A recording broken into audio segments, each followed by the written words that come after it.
Hello and welcome. It's match number 6 here at the Seattle Orcas Women's T20 Exhibition Series. It is the Bellevue Blazers taking on the Washington Waves. Not too long ago, we had the toss. Let's go down with Brian Walters to find out what the captains have decided. Toss time for the final time on the group stages before you get to the big final tomorrow. Today's match between the Bellevue Blazers and the Washington Waves. All the important people. Umpires are going to be Ramesh Rajadipalli and Jagadish Mahadevan. I think I got that right. Captains Giovanna Aras and Gitika Kodali. Fanny Chitneni, as well as Amit Thakur. And then, of course, Sean Carey, the man that makes all of this go. Fanny, I believe you have the coin. And, Amit is going to flip the coin, and you will call. Heads. Heads is the call. Umpires, that looks like a... Tail. It is the tails. Gitika Kodali, you've won the toss. What will you do and why? We'd like to bowl first. Our team would like some experience chasing before the final tomorrow. And our bowlers have been doing exceptionally well, putting pressure while bowling second. So we want to challenge ourselves, see how we adapt to keep it still tight without that equation in mind. Without the equation in mind. Bowling first, are you still committed to being the one taking the new ball? You've done really well in that position so far. Yeah, definitely. Yesterday we had a strategic change where we had an extra spinner come in. That's making me the only pacer in the 11th. So yeah, I'd love to take the new ball again. And it changes to your side? No changes. No changes. Go well. Thank you. Did I go okay? Yeah, I think it will. Giovanna, Yes. you're going to be batting first. Your comfort level with that? I think it's fine. I think we can do it. We put up a decent total in the first game today. I think we can do a bit better. Well, that's our goal. We're going to put up a higher score, maybe 140 today. 140? Yeah. 150? I'm being optimistic right now. I think we can do it. I think we have a great batting side, to be honest. Excellent. Now, you have to win to be able to play tomorrow. Does that put extra pressure on you? No, we know what the stakes are. We know what we have to do. I think we're just going to follow to our basics. We're going to follow our plans and just hope for the good outcome. And it changes? We have Ritul Dwivedi coming in. Fantastic. Go well. Thank you. It is the Washington Waves who won the toss. They'll be bowling first. Thanks a lot, Brian. There you have it. Washington Waves have won the toss. They are choosing to have a bowl first. Plenty of action to play for here. And at the moment, the Bellevue Blazers need a second win. We take a quick look at the squads as well. Giovanna Aris leading from the front, a pretty handy all-rounder, and she was able to get some bowling in as well, which is promising signs. The internationals have been good, but Mahek Desai has been excellent up at the top, along with Disha Dhingra, and of course the West Indian contingent in Alia Lane and Janelia Glasgow will be very handy today. But all in all, it's a very balanced side. They just need to make sure that they can take the catches in the second game, because that's what was a bit of a problem in the first game. On the other hand, the Washington Waves are sitting at the top and fairly comfortable at the moment. Gitika Kodali leading from the top there, and plenty of batting in the likes of Tarnum Chopra. As we see the first delivery being bowled. It's going to be a dot to start. And we will also say hello again to Brian Walters. Monali Patel, it feels as though we've been teleported to an entirely different city from the one that the games were played in this morning. Current temperature, comfortably, I would say 27 degrees Celsius, 81 or so Fahrenheit. Brilliant sunshine, almost to the point where we're hot. Very, very different conditions, and I'll tell you what, this game has electricity. Obviously, the winner of this game would fancy themselves as being in a really good position, bearing in mind that just the two top teams are who go to the final tomorrow. And that will be very much decided as we get to the end of this game. First runs off the bat, as this is worked into the leg side. Coming off a half-century, Disha Dhingra. In the first game, she was outstanding with the bat. And they'll be looking back and reflecting as to how they weren't able to close that game. Unfortunately, they fell about 20 runs short, weren't able to get runs towards the end of the innings. and the fielding wasn't quite up to standard. Let themselves down in the field when they couldn't hold on to the catches. This now does become a bit of a must-win situation for them.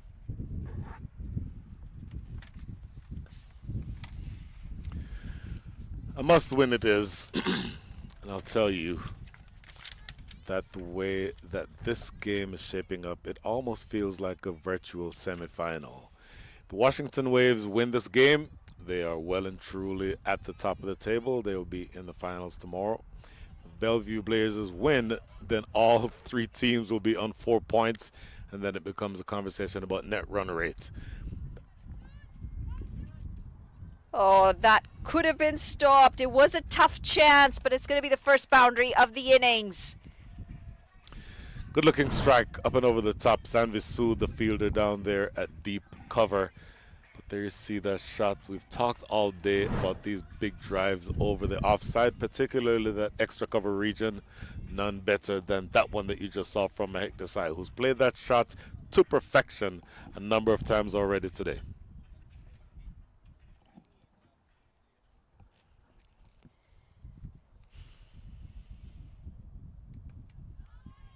The other thing to keep an eye out for is the fact that they've already played another game in the morning.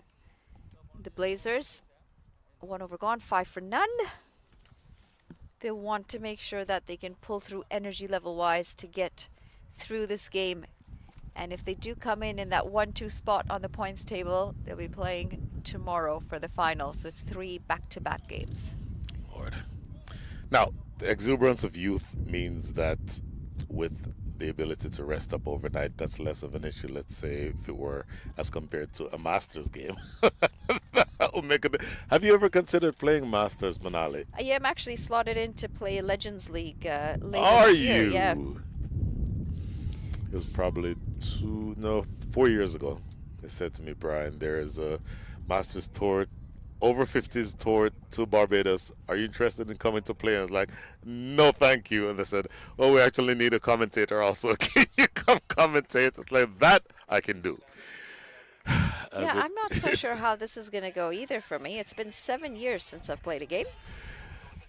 Manali, may I point out to our listening audience that in between games today, you walked, 15 laps around the stadium? That's walking. Pulled. Should be cut off. Oh, dear. That is an unfortunate piece of bounce off the ground, and it's going to find the boundary rope for 4. Oh, this is unfortunate. You hate to see it happen. Yes, it was a bit of an unfortunate bounce, but it appeared as though she had it covered. And this here, that is really something that you could have been able to recover from. So Sanvisud will be very disappointed in that effort. We know she likes taking her time, but we know how quickly she can convert that as well once she's set. She's actually the leading boundary hitter in the tournament so far, Disha Dhingra.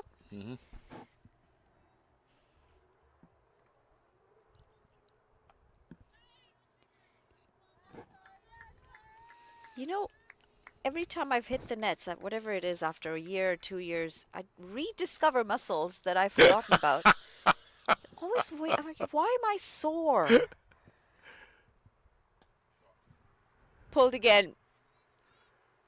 Just for single this time. It's all these niggly muscles and the external obliques where you haven't used in a while.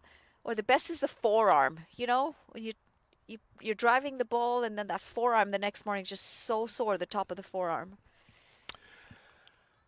I will comfortably state that it has been 10 years since I've played in a cricket match, and I've likely played in my last cricket match. And the less said about that, the better. Very full and completely missed on that occasion. End of the second, it's 10 for none. So what you're saying is those muscles that I'm talking about rediscovering, you haven't rediscovered them. What's the most kind way of saying this? No. Okay, no is probably the right answer. Let's just say most of those muscles I'll never use in a strenuous way ever again, so I'm not even worried about it. I get my little 2.5 mile walk in the morning, and I'm perfectly good. It always disappoints me though. I'll hit the nets after however many months, years, whatever it's been, and when I'm sore for the next 2 days, I'm disappointed in myself. I feel like, what has happened? Epsom salt bath. No. That's not what I'm disappointed about. Very well bowled. Bit of movement in. Not so much swing, but it's just a bit of seam movement. I'm disappointed in the fact that I'm sore. I shouldn't be. Ah, I got you. Back to this game for a second. That appeal was interesting. The only person who appealed was Amarpal Kaur at short extra cover. The bowler didn't appeal. The keeper didn't appeal. I believe our co-commentator Sheil Majumder is indicating that he heard a sound, but he's 100 yards away, so I'm not sure how he could have heard it and the keeper didn't. And he says he does hear random sounds sometimes. You might want to get that checked out, Yeah. I think. That feels like something that needs to be looked into at minimum. Good angle this from Geetika Kodali. Not allowing for much room. She's also quite consistent when she needs to pull out those Yorkers. Well, at the toss, she mentioned that they've dropped everybody else who was a pace bowler for strategic purposes. They wanted to go heavy on spin. So she is the only pace bowler in the side. Slashed away over the top. That's going to go for 4, Manali.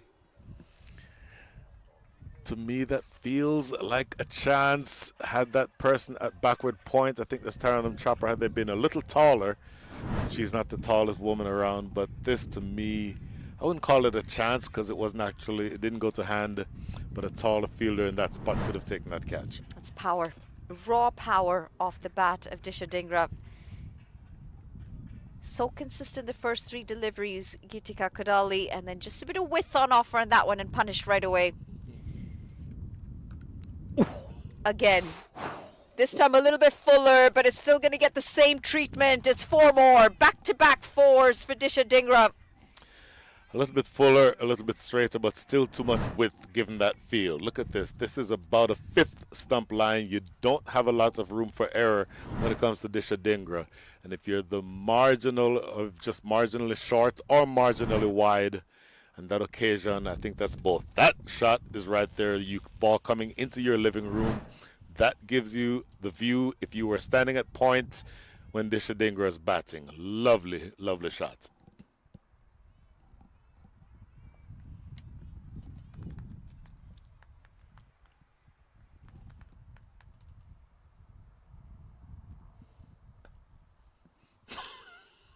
Make that 4 more. An expensive over this from Geetika Kodali. 3 4s in a row. And Disha Dhingra is exactly where she left off from that first game. In form and ready to score some runs. This is not as bad a ball as the shot made it look. Yes, it's overpitched. It's just about in the slot. But you still have to put them away. Played with a straight bat. So many times that you see that the batters would want to go across the line, maybe try to drag it to mid-wickets. But this is played in such a way that sends the ball right back where it came from, even just a hint of in-swing, but she still stays leg side and gets it through the offside for 4. Absolutely brilliant stuff from Disha Dhingra.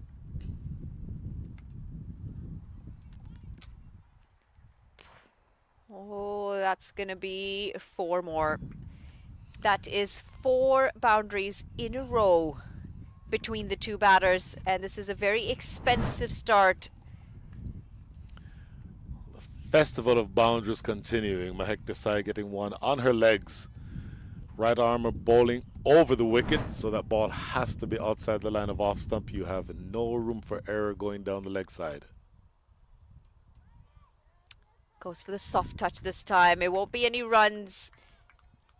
Making sure that they get good use out of these 6 overs of power play.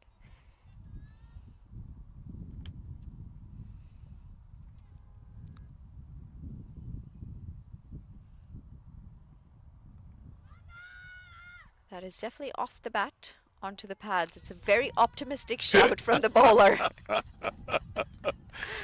Taranum Chopra just thinking, okay, let's see here. Good eye, Manali Patel. So yes, a very healthy edge that time. I think it needs to hit the pads first the last time I checked. Yeah, I'm pretty sure that's still a rule. Yes, absolutely. Good comeback though after the first delivery down the leg side. 3 dot balls immediately after that. Good comeback for Turnham Chopra. Yeah, keeping things tight. I think where they lose their way, the Blazers, is they get a good start because their openers have often scored runs for them, but there isn't much towards the end of the innings.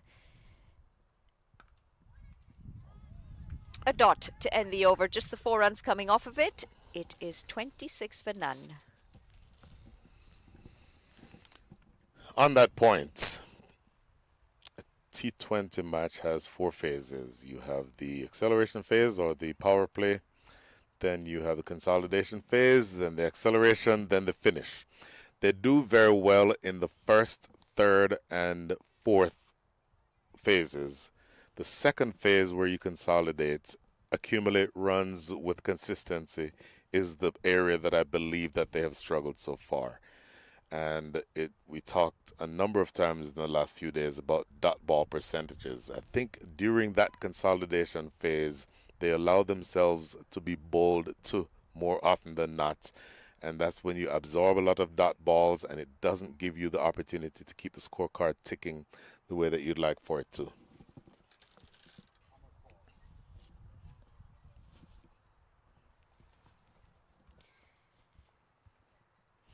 Our parkour into the attack.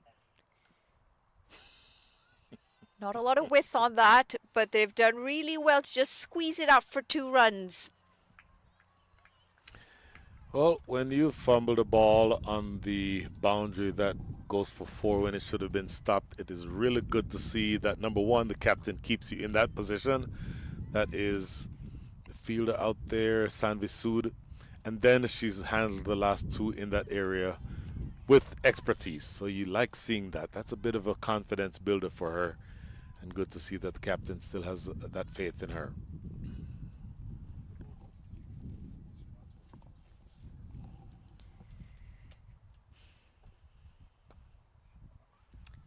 Played across, not out of the middle.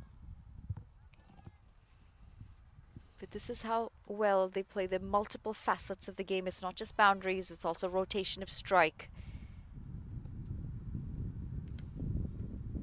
So pretty level-headed. They don't get too flustered by the dot balls.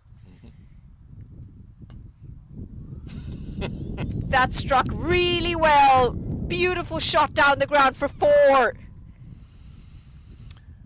Well, that's a shot of anger from Mahek Desai. We've talked about how she loves that extra cover shot, but look at this one. She drags it from a 5th stump line and drags it over the top of mid-on. And that is an excellent, excellent stroke. And the reason why it's such a good shot for me is the fact that there's protection in the deep, not quite an extra cover, much more square than that. But she recognizes the fact that that fielder was not there in the deep and went for that shot anyway. Now, a change in the field. And Pick that. 4 more. Exquisite. Timing, balance. And this is just some very classy cricket out there. Well, Mahek Desai is making batting look very easy. This pair, I really love their intensity. I love their aggression.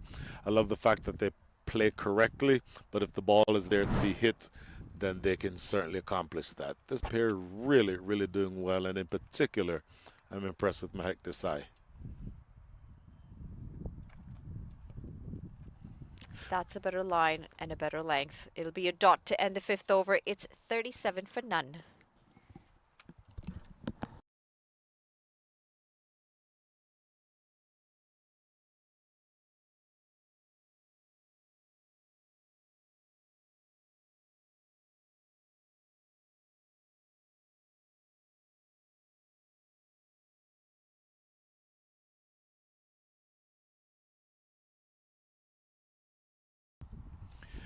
So 5 overs in the books. The last over of the power play will be bowled by Turnham Chopra. This will be her third over on the trot, and it just feels like the Bellevue Blazers are off to a much better start than the Washington Waves were expecting, having inserted them into bat. As we say, good afternoon to a man who possibly has brought us to a different city from the one we were in this morning, Sheil Majumdar. Thank you, Brian. Second time in the day we are finding these two players stitching together another valuable partnership, 73-run partnership of 74 balls in the morning. And they're already at 39. And the thing about it is that they're not taking any chances, it does not appear. They're not necessarily looking to hit in sort of, helter-skelter fashion like that. That is outside the off stump and cut away beautifully. They'll get two more here. And that just tells you if the ball is there to be hit, they can cash in on them. You and Manali spoke about it a while back. I think the impressive part is how many ones and twos are coming along. That's so effective to just keep the scoreboard moving at a certain pace.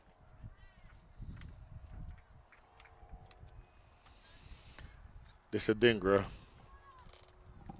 typically does not attempt to overhit the ball. Her natural game, she's strong enough to be able to power the ball where she needs to. Trouble here. Oh, didn't collect it cleanly, and just in case the dive, I think, would have saved Dishadingra there. But it's important to push for those ones and twos, as you mentioned. Excellent running with the wicket. Great judgment. Put the pressure on the fielder. It was straight to the fielder, but they took the chance. And it's the pressure that got the fumble from the bowler when they were collecting back. And no damage done. No damage done, but plenty of damage done inside the power play. 42 is the score after 6, scoring at a rate of exactly 7. That projects to a score of 140, which would be a handy score. Absolutely. Especially the context of the game. Like we said, all three results possible from here. All the three teams have chances to make it to the finals. So you're not just playing one game, you're playing to the consequence of everything else. So, expand on that point as it relates to the points table and who plays tomorrow.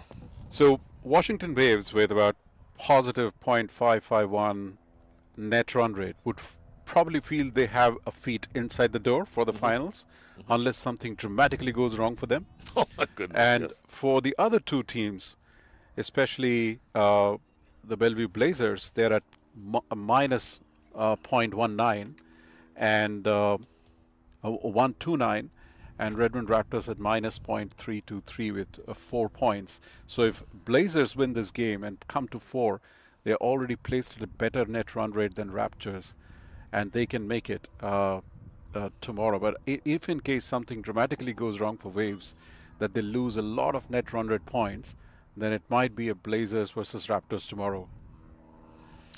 Yashadi Titeki into the attack and starts with a very full one. That is a diving attempt on the boundary, but it is ultimately in vain. Isana Vagela with the attempt, but yet another 4. Number 9 for the inning so far. That's a lot of boundaries in just 6.1 overs. They haven't hit many sixes, in fact, none so far, but they've been consistently playing, which kind of talks about the way they bat, these two. They cut down the risks and they ensure they consolidate. That's how they scored 73 runs this morning, cut the foundation. They couldn't defend that total. That's a different story, but Right. They would love to probably accelerate a little more, but they're doing it nicely so far. Excellently placed. They'll get 2 runs, and I would imagine that Captain Geetika Kodale would want Jaivi Patak to have given her maybe just a touch more effort. Don't want to be too harsh on her. She's a young lady. She's 15 years old. It's also to her right, and she's left-handed, so that would have mattered as well.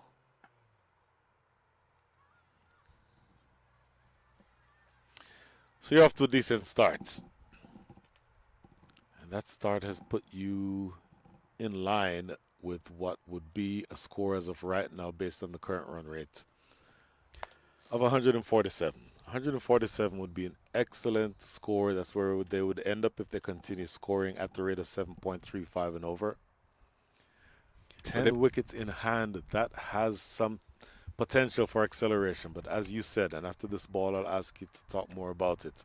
They didn't necessarily close with given the start that they had this morning. No, they didn't, but they would still prefer batting first and putting the total on. And oh, that's a 50 up there. Yeah, at 6.5, that's a fairly decent clip. So as I was saying, they would love to put the total on runs on board and then go and defend it versus going and chasing with that pressure behind them. It's always good to have runs on board and then trust your bowlers, but we've seen that they were running a bowler or two short. 7 overs done, 50 without loss.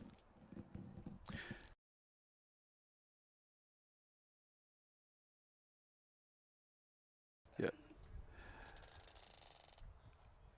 One of the things that we saw in the last couple of overs was the way they took the attack to Amar Paul. And we all know that Amar Paul Kaur, she is a leading wicket taker so far in this competition. She comes in with a great sort of average, and she's been the sort of leading bowling option for the Waves.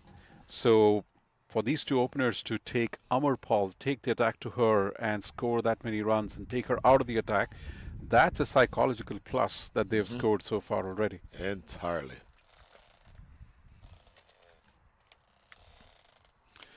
So a little bit Adir Rawat, a little bit of leg spin. You, Shiel Majumdar, have spoken about the number of leg spinners that you've seen in the tournament so far.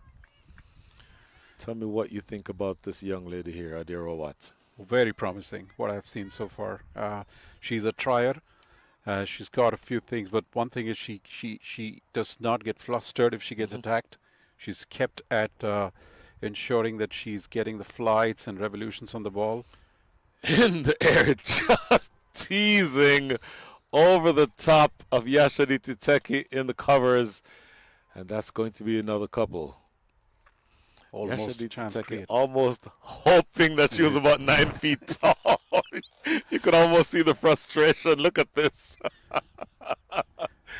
Oh, can I please be taller? Oh, it's over my head. Yep. Yeah, that's a better line there.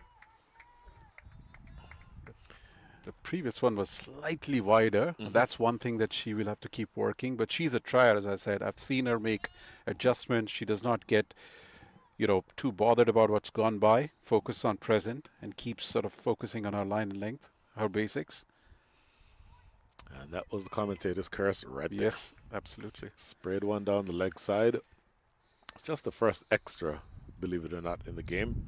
We're into over number 8. First wide that we've seen. By the way, the umpires are Ramesh Rajwadepalli and Jagadish Mahadevan. You're from this area. I'm assuming you know both of them. I've seen them. They're very, very accomplished umpires. Really respectable. I have, in my playing days, attempted many things, and one of them was for a brief period to bowl leg spin. I thought I was decent at it, but I know how much painful it is to get that art completely sort of, even, I wouldn't use the word mastered, but even to get slightly comfortable with it, because it is a very hard skill, hard art in various forms of cricketing disciplines, really. 8 overs done, 54 for not.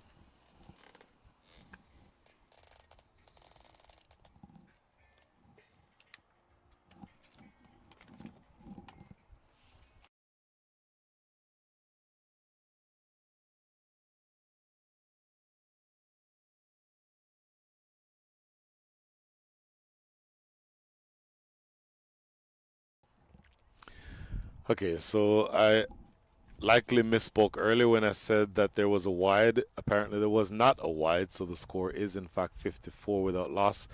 Up and over cover. Disha Dingra makes this look so easy. Yet another boundary. Number 10 in the innings. She's batting on another planet, Brian. Disha. She's just plundering runs here, one match after the match. There, look at that. That's a hit me ball. Short of length, sitting up. No pace in it whatsoever. She was looking at it. She's already looking the ball, and it's appearing like a football. So she's not going to miss on any of those invitations. Whew. Gone. That is a clean catch, taking that long on. And Disha Dingra trying to repeat the dosage, but she is caught. That is a really smart catch taken by the captain herself, Geetika Kadali. First wicket down, 58 for 1. I'm like an encyclopedia of commentators' curse today. That's like since morning. This is like the fourth one, but unfortunately. And you've been here for like 3 overs. And thankfully, it's cumulatively crossed both the games. But I just spoke so highly about Disha Dingra and the way she's been batting on another planet.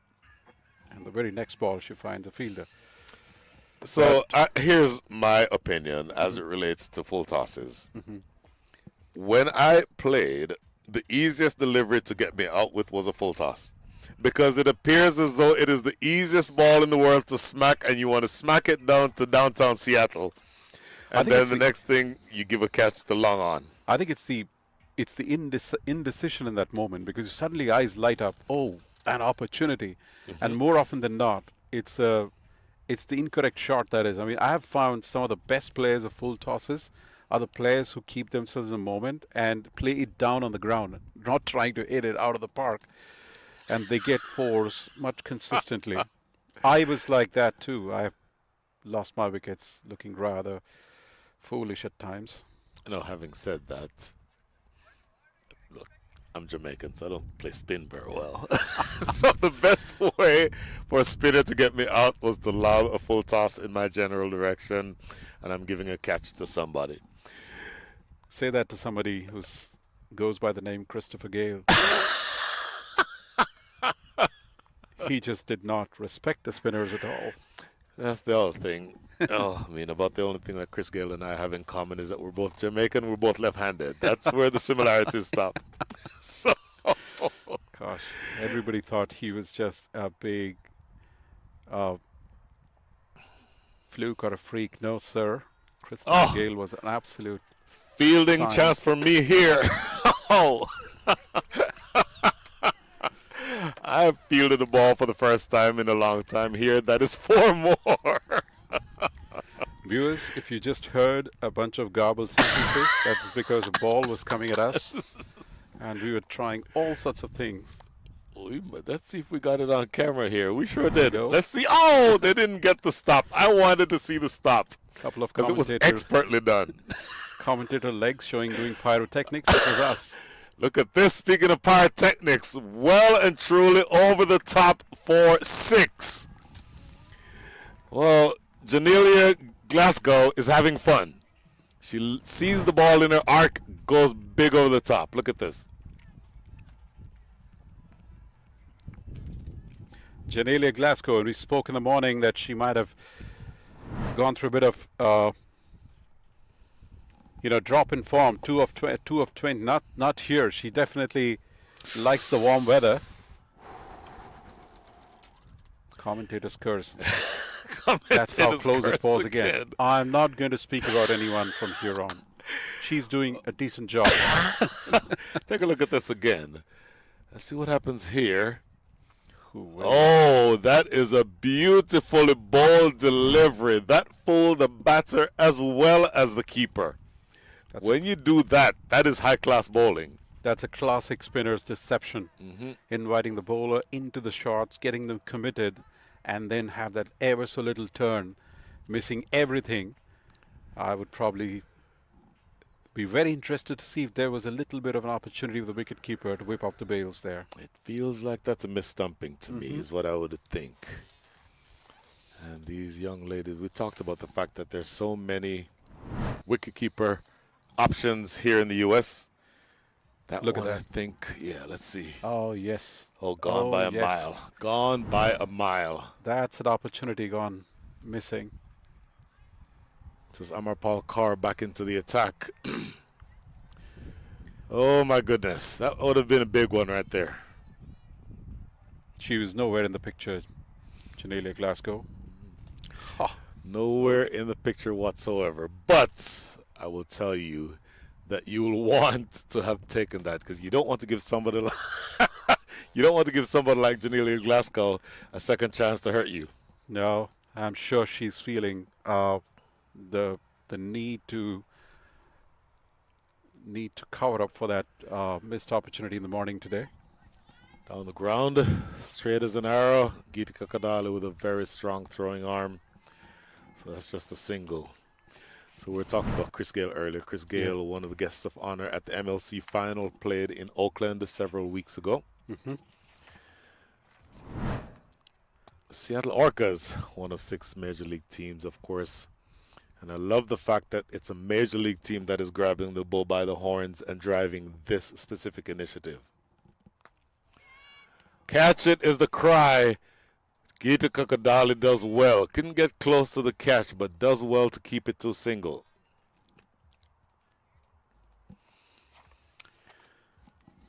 Janelia Glasgow comes from the Windward Islands. I'm sure she loves the warm weather. And maybe it was the cold weather in the morning that might have just frozen her footwork a little bit.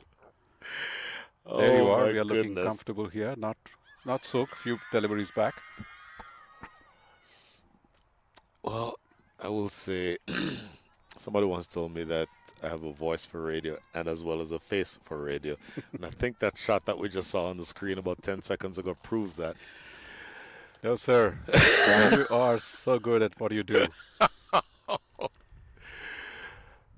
Whip to extra cover. Oh, I'll tell you what, that's a good, sharp piece of fielding. Jazar Claxton, I believe, is who that is. Take a look at this again. Do you think sneaking down, going down leg side? This is going to be trouble. Oh, a clean pickup there, and she's gone by half the length of the pitch. That, to me, is a big miss. A fumble. Look at this. Yep. 2 in 2 overs. In fact, that was the previous shout. one. A close leg before shout. But you are absolutely right. We are at the end of 10 overs at 72 for 1, as the teams might take a break of a quick water break. But just to close on that thought, this is the second opportunity gone begging in 2 overs. There was a stumping one previous over, and now this one. And on both occasions, it was Janelia Glasgow and maybe Mehak Desai too this time, who was under the pump. Well, we'll take the break along with the players. See you in about, let's say 2 minutes. See you shortly.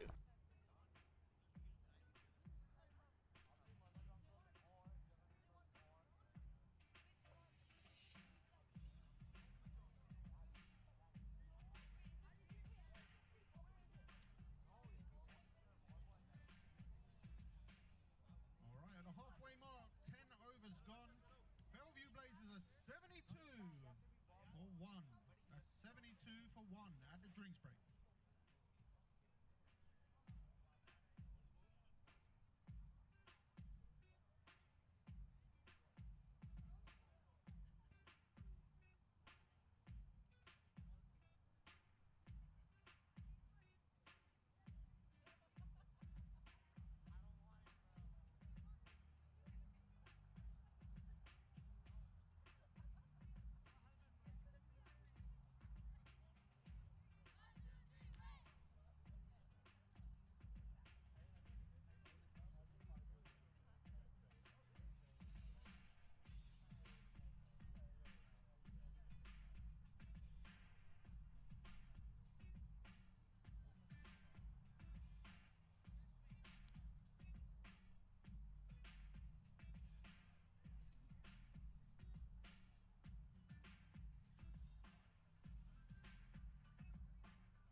quick hydration break and back into the action.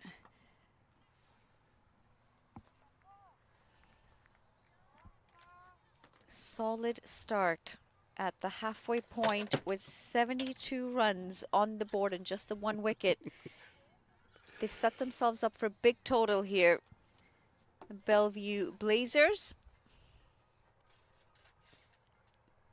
They would love to put their runs on board, considering the stakes that are at play here. And then go out there and trust their bowling to do the job.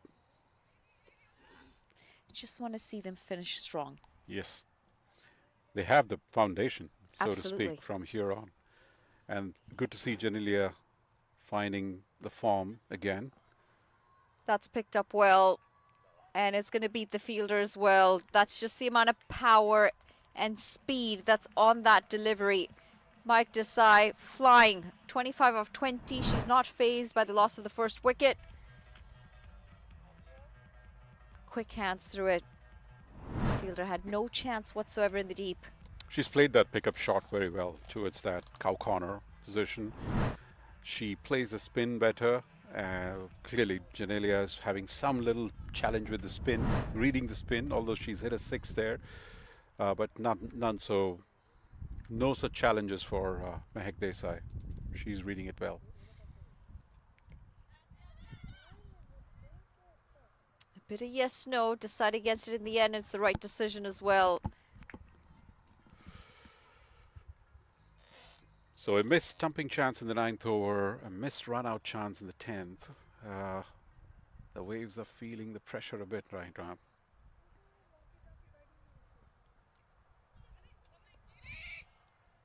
That's a well-judged single.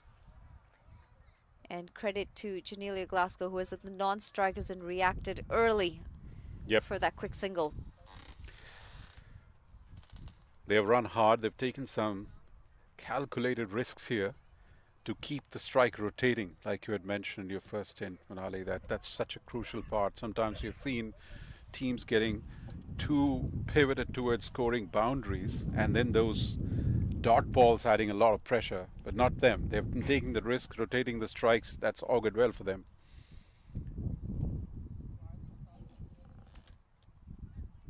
Yeah, that's exactly it, isn't it? It's making sure that the scoreboard's ticking. It also means that you as a batter are being forced to concentrate. Sometimes when you're the non-strikers for too long, you do lose concentration. We see a lot of times wickets will fall because the non-strikers have been at the other end for good 6, 7, 8 deliveries.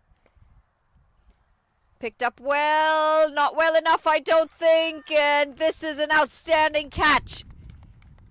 Isani Vaghela in the deep, judges it really well in the end, and that's going to be wicket number 2.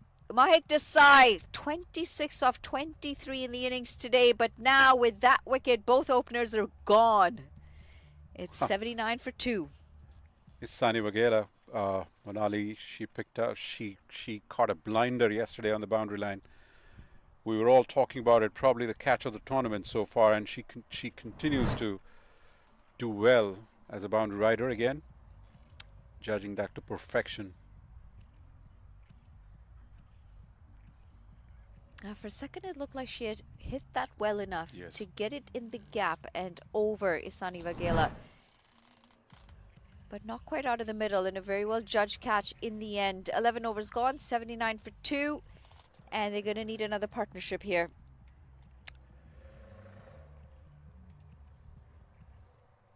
Nine overs to go in the innings. And this is again that time where they probably will get an over. Whoa, what are those moves? Hang on. Yeah. They're enjoying There's some their moves time. there. Oh, you just stopped.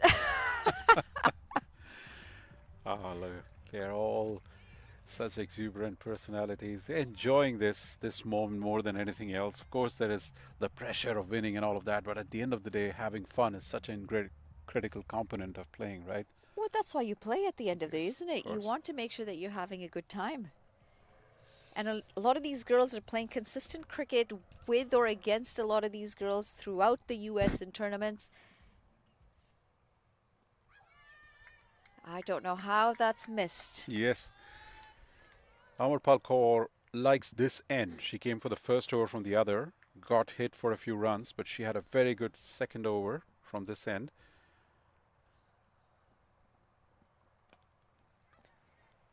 Oh, That's a soft dismissal. Very soft dismissal. Straight into the hands.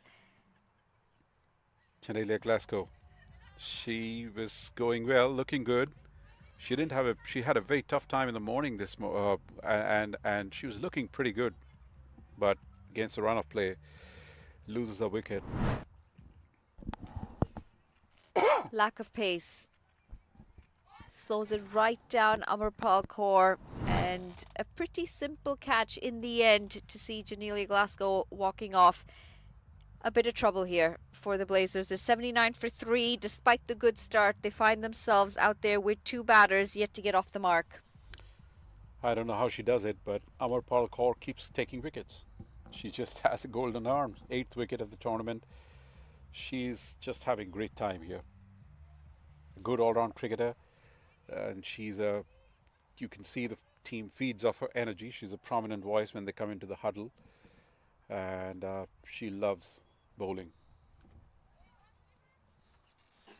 And she's another one who's an all-rounder. She's actually known for her batting. And the fact that her bowling is as good as it is just such a handy thing to have as a player. Does lead the Canadian side as well. She's been the captain for a couple of years now. Played a high level of cricket in India in the state of Punjab.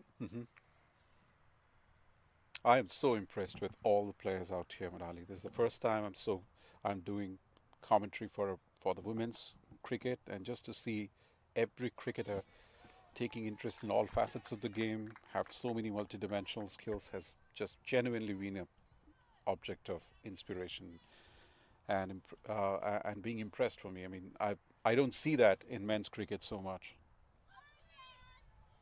That's going to be wide. Just straying down leg. Yeah, there's a long way to go for women's cricket. Absolutely there is. But there are some really good positive signs, especially for USA when it comes to women's cricket. And this is going to be a single in the end. A fumble will allow for them to cross across. And not to take any credit away from the likes of Brazil, where they've also put in a lot of effort into women's cricket. The difference for me with the USA is the caliber of cricket. These girls are playing at a level that is far ahead than anyone else in the region. And that comes down to the fact that coaching has to be better for that. The opportunities, the number of times that they play in a year has to increase. And they're continuing to do that, and you can see the results on the field because of that. You're spot on there. Also the talent pool in the age group that's coming through August so well. Tight single in the end. It was a bit of a fumble. She would have been home, but does need to put out the dive. They've been pushing their singles. These are 2 new batters, and we've seen them take 2 very close singles, both last 2 deliveries. So they have probably spoken in the break that singles are very critical. They don't, even if the bigger runs are not coming, they need to get accumulating runs. That would just not put too much pressure in the death overs for them.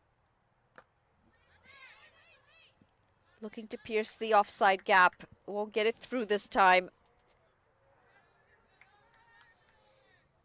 They're in a bit of a spot of bother here, Manali. They have lost 3 top batters, and Disha Kaveri Pakum and Shivana Aras now at the crease. And I'm curious, what's the batting options left in the dugout right now? 12 overs gone, 82 for 3. They've got 8 overs left in the innings.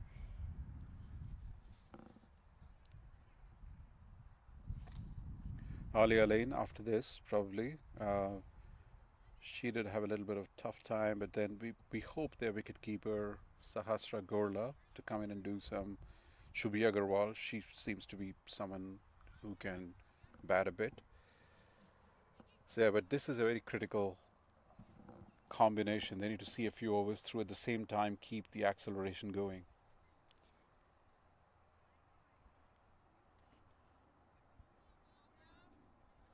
They haven't had the need to expose. They haven't had the need to expose the entire batting order, and it's because the top order has done very well for them. Yes. And this becomes a struggle when you lose a few too many wickets, and all of a sudden you've got players in a very important match who haven't had much time out in the middle to go out and score some runs. And a must-win game. This is where Giovanna has to put her hand up because she can bat with some tempo. At the same time, she's probably knows the local conditions and probably that confidence as a captain.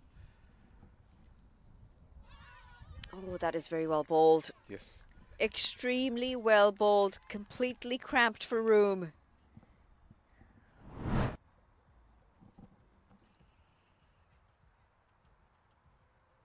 That's a googly. Brings out the wrong in. It's not read well. This time it is in the gap though. And it's going to find the boundary for 4.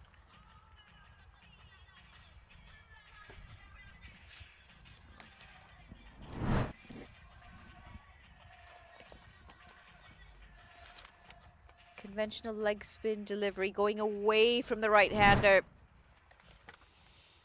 And the extra bit of width just allows for her to be able to throw arms to it. Better line.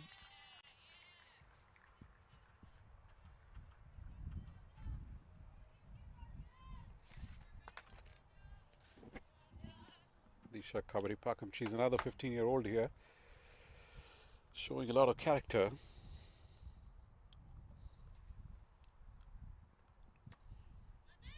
That one keeping a little low. And it's going to end the over with a dot. 13 overs gone, 86 for 3. A while back I was telling Brian, I am deeply impressed with Adia Rawat. She's a good trier. She's one of those bowlers who loves bowling the leg spin. And as you saw in that bowler, she bowls two ways, both ways. She's got the variation. Has a very deceptive googly there, which fox the batter. But I like that she's been trying to get her line and length, sometimes strayed a bit, but she's keeping at it. She's a good trier, and I know she will only get better at that art. It's a very difficult art. Actually had a really interesting conversation with Sindhu Sriharsha this morning. She said our problem is we've got a lot of leg spinners coming up through the system, but just one off-spin option. That's a fascinating thing. Off-spin used to be such a widely prevailing option. Suddenly it's gone out, and I wonder. Oh, misjudged. The extra amount of spin on the ball is also going to allow for the ball to run away. 2 runs picked up. Good running in the end. You know, I wonder with that when she said to me that we have a lot of leggies and just one off spin option coming through the system. Back in the day, most people would pick up off spin first. Yes. You know, you might have the one odd leg spinner, but I wonder how much of that is the parents telling their kids take up leg spin. It's rare. It's an art. Or the kind of attack that off spinners have come under in the last few years in T20. It takes a lot of heart and courage to do that. Straight. Very, very straight, and it'll pick up 4 runs. Giovanna Aris does like to target down the ground. She's got the long levers to be able to power it down the ground as well. Yeah, she picked it up pretty well. It was slightly fuller, but she's dug it out from the block hole. Played it straight, that's the key. She's tried to play her shots very straight.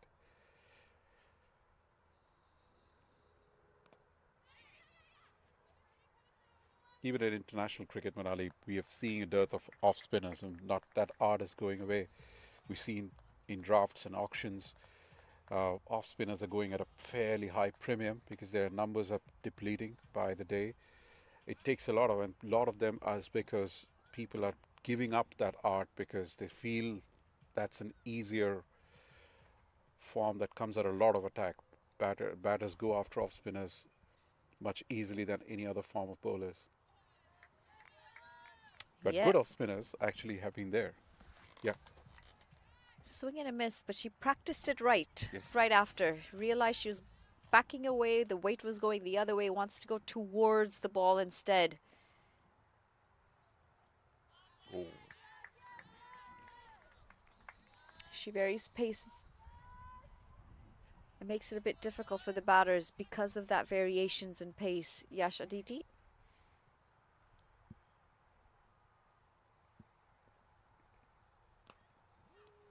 Flighted, driven, and again a slight fumble, but this time it's just going to be a single to end the over. 14 overs gone. It's 94 for 3. It's crazy, isn't it, how much the game's changed over the last 10 years because of this shorter format.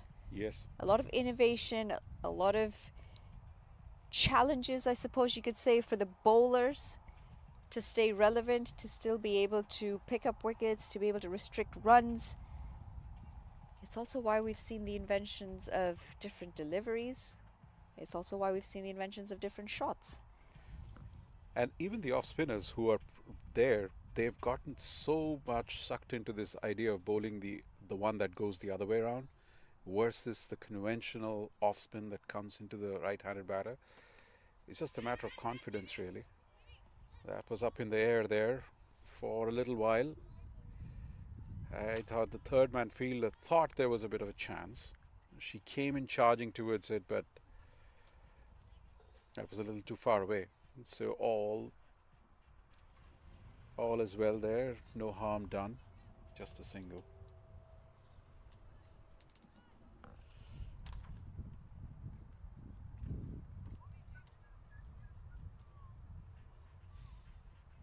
Fourth over for Adia Rawat. She's done well so far. 1 for 16. Interesting to see. A leg spinner to a left-hander.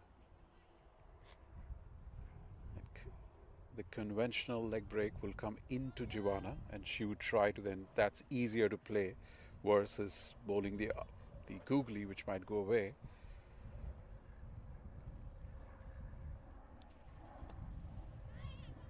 Starts very full.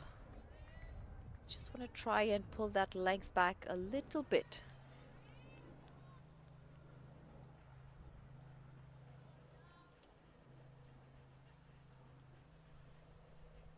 These are important overs coming up, especially the ones from 16 to 20. It's where we see the Blazers struggle quite a bit.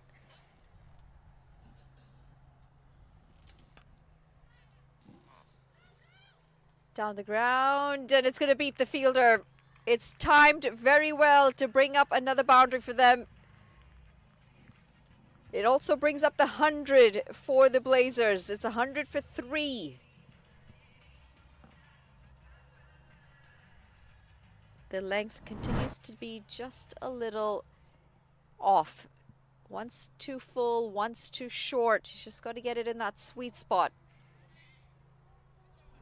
Not sought after boundary there.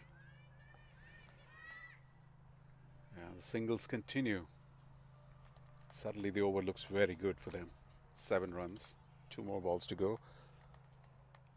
Now looking at the bowling options, Geetika Kodali has 2 more overs to go. Taranum Chopra has 1.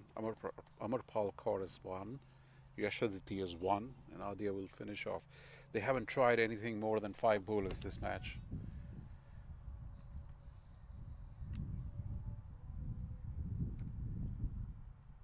Short again. Not a lot of bounce on that occasion.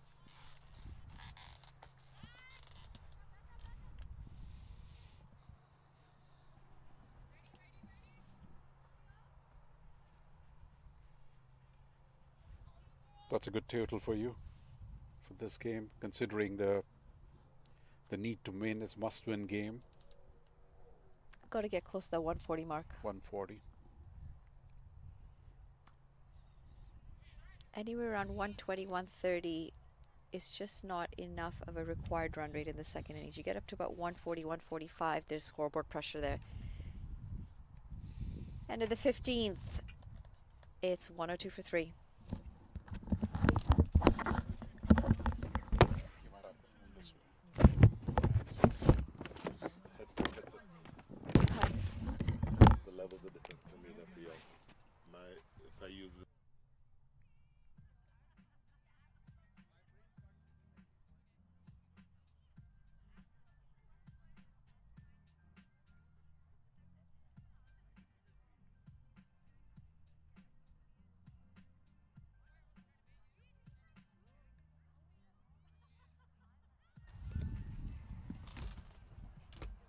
required, or run rate I should say, not a required rate yet, but it is down under 7 now.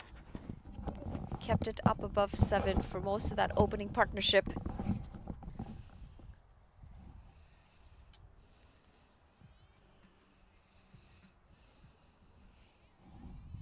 It's going to be Skipper back in with the ball for her third over.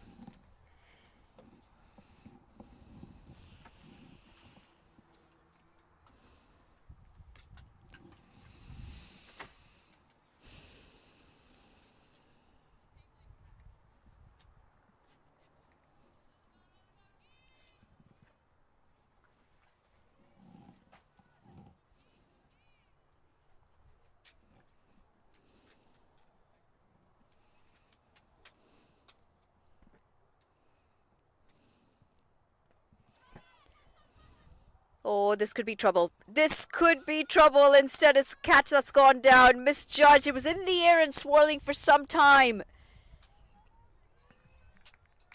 And in a clash where it's captain v captain, Javon Aris has been given a life. Adira Watt will want to have taken this. Not very easy, mind you. And it was always going against her, or away from her, with the wind coming from the south. And the ball continually being pushed toward the north side of the field. But it was in the air long enough that you just feel that she could have had a better opportunity to be able to take that catch. 2 straight. Flicked off the pads. And the poor delivery will be put away. It's going to bring up 4 more. Well, you said it. Cannot bowl that line. Under most circumstances, no.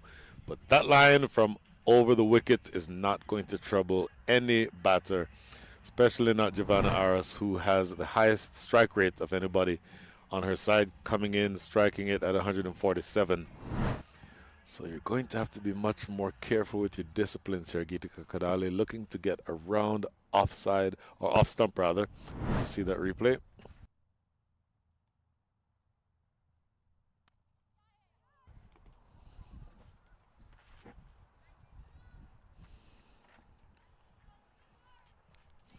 A boundary and then another single.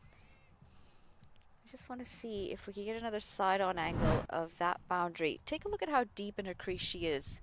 And what she's done is she's manipulated the length to be able to have that extra bit of bounce to play it into wherever she would have liked. The line allowed for it to go down leg, but she's creating that extra bit, just that extra bit of space for herself when she goes deeper in the crease.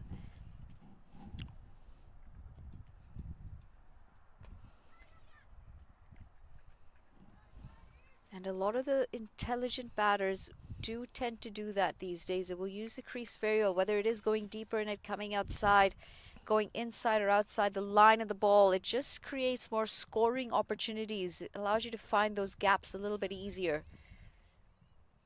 It also then makes it very difficult for a bowler to hone down on a line and a length that they're comfortable with. Good angle that. Very well bowled. It's a good angle, and it's the one line that you can bowl under these circumstances to keep Giovanna Aras quiet. You want to bring it outside the line of off stump.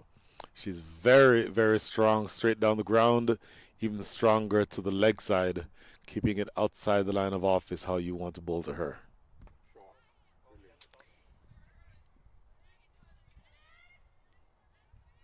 Won't quite find the boundary, but the intention is very clear. 16 gone, 111 for 3. 111 for 3. Are you much of a Nelson superstitionist? Not at all. Not in the very least. Is that a very British thing? Has nothing to do with people from Canada or Kenya or anywhere else but England? Pretty much. Just I heard the back end of the conversation between you and Sheil about the phases of the game. First phase, the Bellevue Blazers in the power play, 42 runs, scoring rate at 7. The consolidation phase from over 7 to 14 didn't drop much in terms of their scoring rate, 6.5, but they lost 3 wickets. This feels, as you get into the acceleration phase, overs 15 through 17, where it really is the point that they need to start pushing on here. This current partnership worth 32 between Giovanna Aras and Disha Kaverapakam. 18 from 13. Giovanna Aras continues to strike it at above 100 strike rate. And this really does feel like the point in the innings where you want her to push on.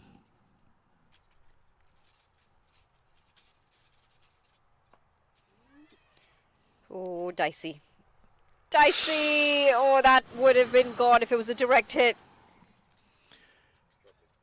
It's a calculated risk. I don't know that I want to take a calculated risk to a fielder in the circle who has such a strong throwing arm like Jazara Claxton. Look at this. I think she's gone for all money if this hits. And in fact, she'd already given up because that would have been gone. So, yes, a calculated risk, but you probably don't want to take quick singles to her, Jazara Claxton. Turn. And a bit of bounce as well, but she's done really well to watch it for another single. Quite enjoying the rotation of strike between these two. They've not allowed for themselves to get bogged down. Rotation of strike is important. 45% of the deliveries in this innings have been dot balls. Up and over and all the way for 6. That is a top shot. And Giovanna Aris will continue to target down the ground, her area of strength. It's interesting. Taranam Chopra is down at long off. Taranam Chopra, I would give 5'4" or so, 5'3" maybe.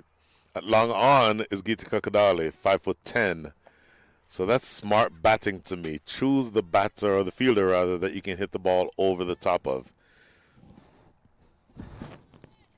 I dare say that had that been Geeta Kakadali at long off instead of long on, that could potentially have been a catch.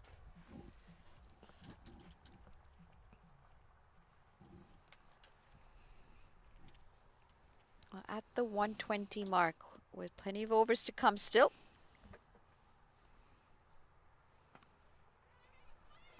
Oh, that was hit hard. I don't know if I could fault the bowler on that one. Wait, what? Did I just hear you say you're not going to fault the bowler?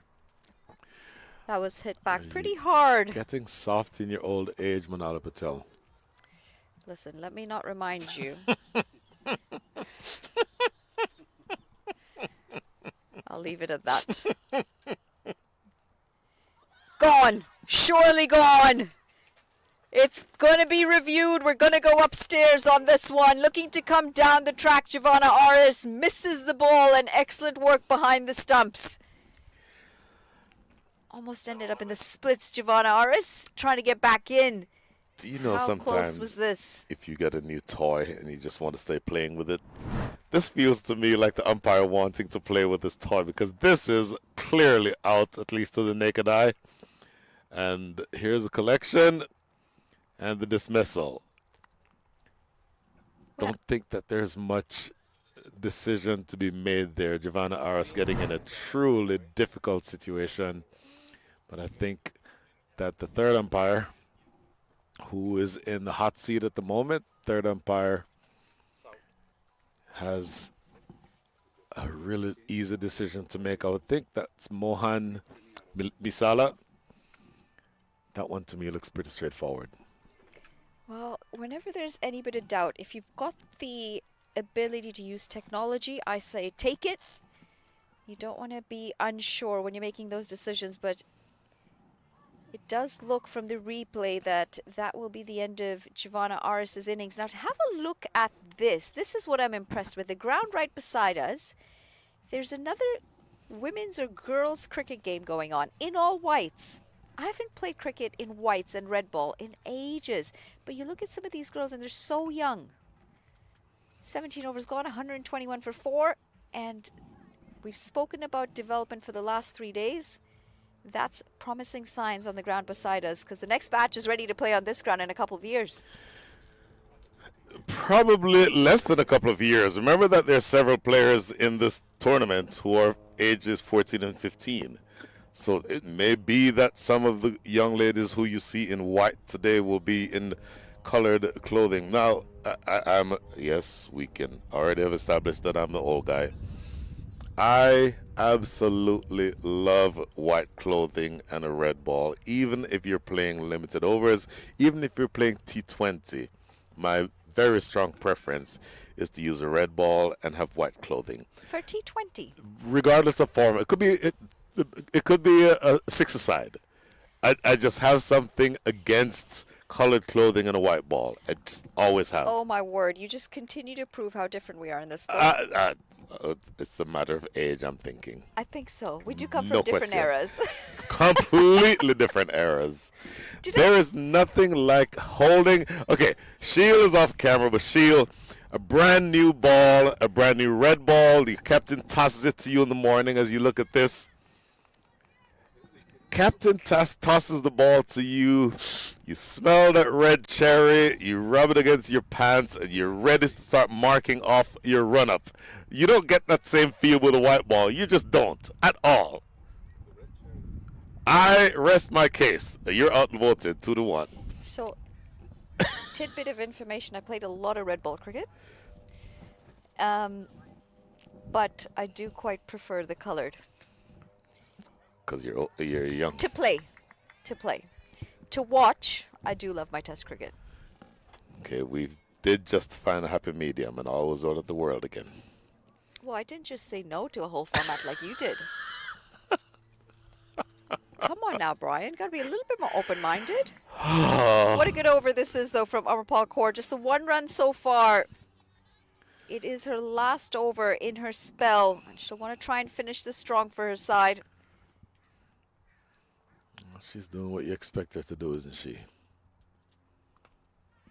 Slashed away! Oh, that was always going up and away. Good effort. But it will be a single. All that drama for 1 run.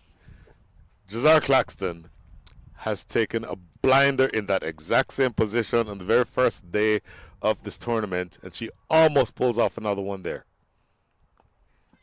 Leg side this time. Plenty of protection. And just a single. Excellent spell comes to an end from Amarpal Kaur.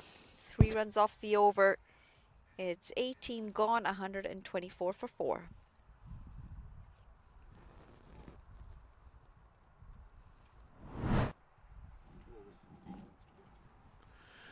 Take a look at this again. That's the stumping that you saw. That will not make Giovanna Aris's left knee feel any better. She got into a bit of a tricky position there and ended up, as you said, almost doing the splits.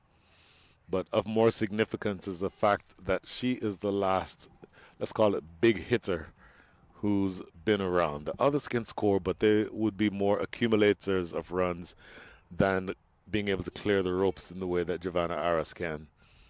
That's a pretty big miss, and now it is going to be the captain herself taking the ball for her final over. Heaved. Leg side. And that's 4 more. That's a very good shot to start the over. Well, clearly forget about what I just said, because Disha Kaverapakam has gone downtown just wide of long on to access that huge area on the leg side. 4 runs to start, and it's not very often that you see somebody treating Geetika Kadali in that fashion.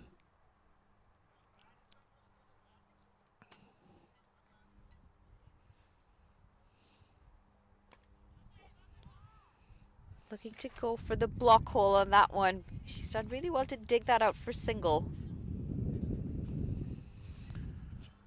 Pace off delivery. So she's very intelligent with her, let's call it, change-ups, Geetika Kadali. Interesting matchup here because Elaine, very experienced, but known more as a bowler than a batter. But she's going to be tasked right now with just getting some acceleration, and making sure that she can score off of the captain of the opposition team.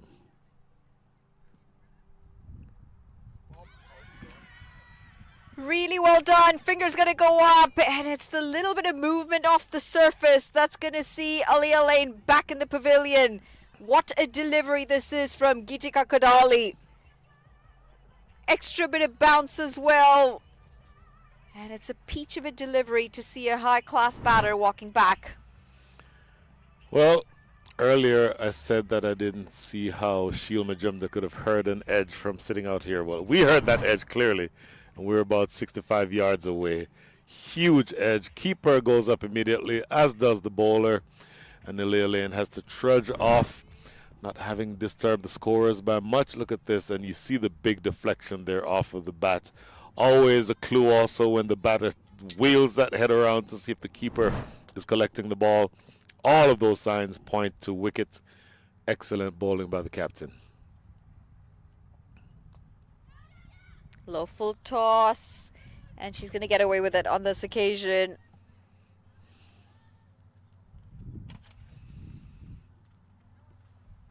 $130 on the board, with 1.2 overs to come. If they can get over that 140 mark, there will be pressure in the second innings with the bat.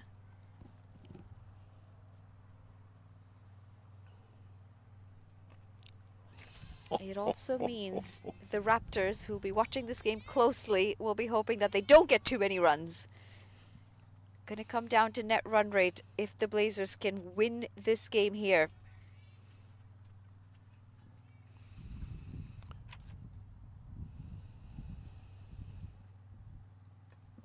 Giving herself some room, and this has been towed, and an easy catch in the end. Wicket number 6. Gitika Kodali is going to pick up her second wicket of the over. Here's where I disagree with you. That's not an easy catch. That is over her head, and she's running backwards, running with her back to the wicket. Look, this is skied, and it's swirling in the air. The keeper, yes, she has the gloves on, but that is not an easy catch with the ball leaving you. That is an excellent catch and made it look easy at the end there, Aparna Gurumurthy, but by no means is that something that you could expect that she would have taken. Put it this way, we've seen It's not easier something you expect her to take as a keeper. with the ball in that high in the air and swirling. Oh, It is my word. absolutely not something that is easy. Full credit to Aparna Gurumurthy for that catch.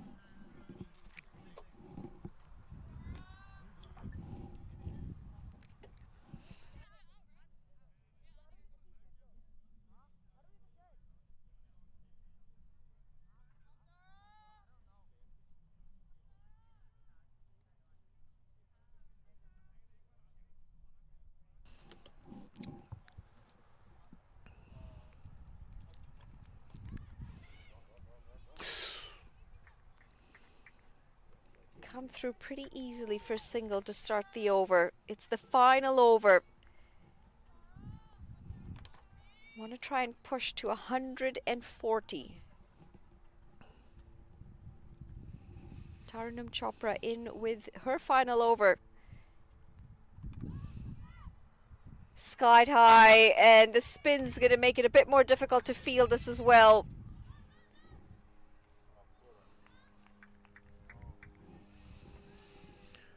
Certainly, spin would have played an issue there. Javi Patak, the ball has been sort of following her today. Once you see the ball go up in the air like that, here's a catching opportunity, and it's just going to be out of her reach. Won't be the fielder. Amarpal Kaur is going to keep it to just a single, turning out to be a very good final over.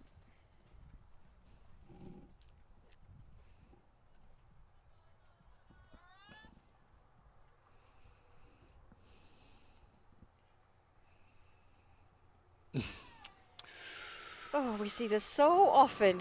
Struggling to play the regular shot, so we're going to make it more difficult, and we're going to bring out the switch hit. It's a dot. Well, 2 balls remaining here, so anything goes at this stage. You're not going to get to 140 probably. No timing. Surely they'll come back for a second. No, too late to turn. You've got to push the first one harder than that. And now with 1 ball remaining. 134 on the board. Can you hit a 6 to get to 140? Well, you do have Shubi on strike. Let's see what she can do here. Won't find the boundary. This time, no, they were going to stick to just the single. Not sure I agree with the running between the wickets in this over, but it is going to close off the innings. 20 overs gone, 135-6, 135-4-6 on the cards. 135 feels like the downside of what they should have and could have gotten. The projected score was above 40 for almost the entirety of the innings, but they slowed down in the end, only scoring at the last 5 overs. They scored 33 runs, lost 3 wickets. Scorecard tells you the story. Everyone at the top of the order got a start, but not many people able to push on. Disha Dingra, the best of them all, 39 from 33, and 26 from 23 from Mahek Desai. But apart from Giovanna Aras, 26 from 17, no one else getting up above that 100 strike rate. And ultimately, they struggle to get to a good closing finish. 135 is where they end up. A couple of handy bowlers in that lineup, especially when we look at the economy. Tarnum Chopra didn't pick up a wicket, but she bowled very economically. Along with Amarpal Kaur, she did pick up a wicket, and Adya Rawat a wicket to her. Yashaditi Teki, a little bit expensive, but she did get 2 breakthroughs, and the skipper Gitika Kodali, 2 wickets to her name as well. 135 for 6. When they come back, they need 136. They're going to have to bat well. And, well, we'll just have to see how that second innings pans out. We're going to take a short break. We'll come back with the chase.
Number in the center of your screen tells the story. The Washington Waves, in order to win this match, will have to score 136 runs.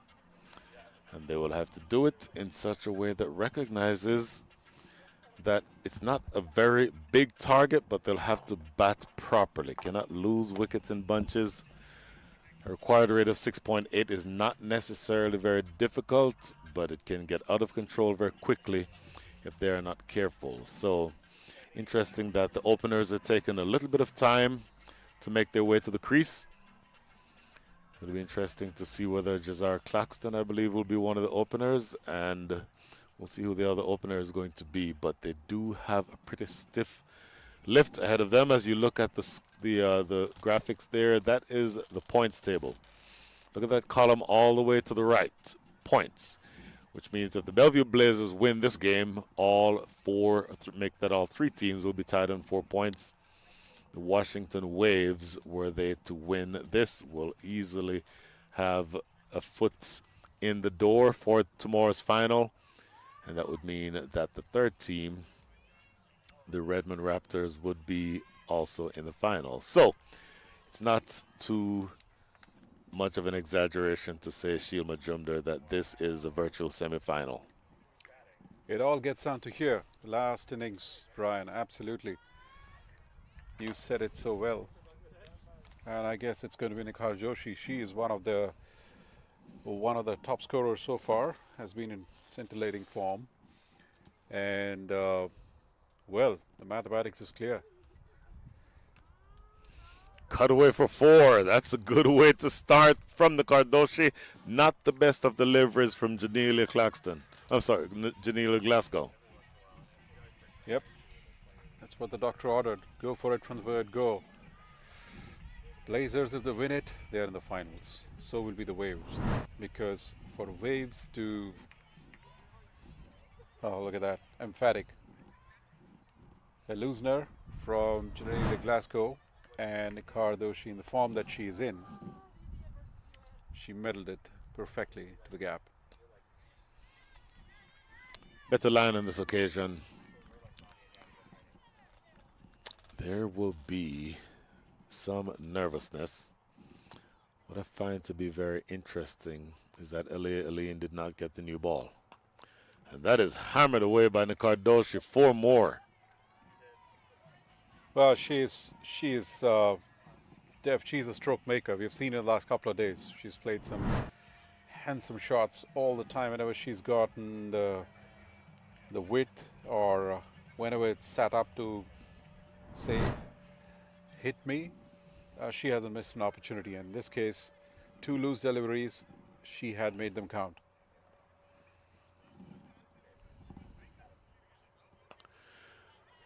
Up in the air, mid-on in possession, and the simple catch taken by Disha Dingra. So, revenge for Janelia Glasgow. Gets punished for 9 runs make that 8 runs from the first 3 balls, but the 4th ball she takes a wicket, 8 for 1. Wickets is going to keep them in the game, and that's the way Blazers can win this and make it count. Mind you, if they win, they go to the finals with the Waves. Oh, this was in the slot, and I guess it's less to do with what the kind of shot is and more to do with my commentator's curse. The record that I've been having since morning today. You have been scoring with regularity. It's Prolific. Half volleys on the pads, all of them. Absolutely. It's like Amar Paul Kaur. That's the kind of average I'm playing with today. But yeah, that's a wicket. I mean, for what happened earlier today, for the Blazers, they had a pretty horrendous first over in the previous game, so they probably kept Ali Aline away from the first over and got Janelia Glasgow, who bowled rather well in the first over. She gave a couple of boundaries, but she gets a wicket, and that's the key for them, and they get the dangerous Nikhar Doshi. It's an interesting move as Taranum Chopper comes into the attack. Outside edge, and it's going to fly away for 4. That easily could have been a second wicket, but she's immediately off the mark. They are in a hurry, Brian. They're in absolute hurry. Look at that. Outside edge. Maybe the fielder was interested, was slightly above them. Power play, those kind of shots, they really come. You just have to get an edge or a middling. Oh, look at that. It was a rank slog.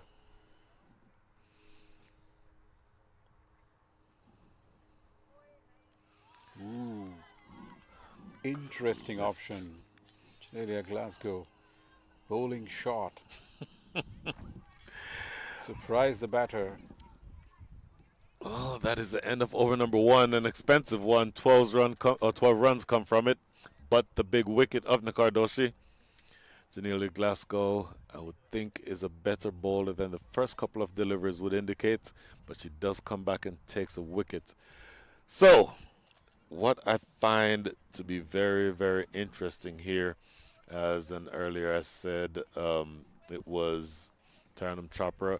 I have been corrected long distance by my good friend Mithala Chowdhury, who says it's Sanvi Sood who is at the wicket. Now, in my defense, the numbers 1 and 7 look exactly alike from here. Well, that's the same mistake we had the first game, Brian. For the whole game, we kept confused between who scored the 48. And it's not just us. The scorers also had the same error. Even today, it's the scorers too have made a correction. They had it Tarundum just end of that over. They made a correction to Sanvi. So I'm glad the correction is made now and not post game. Yes, yes. Chetna Prasad into the attack. Ooh, she may have gotten away with one there. Bowling to Jazar Claxton. This is cut away in such a way that you would think, had she chosen to play a pull shot on the leg side, there would have been a better scoring option there. The Blazers bowling will solely depend upon how good Chetna Prasad, Disha Kawari Pakam and Mahek Desai bowl. They've been their 3 solid pillars in the middle overs.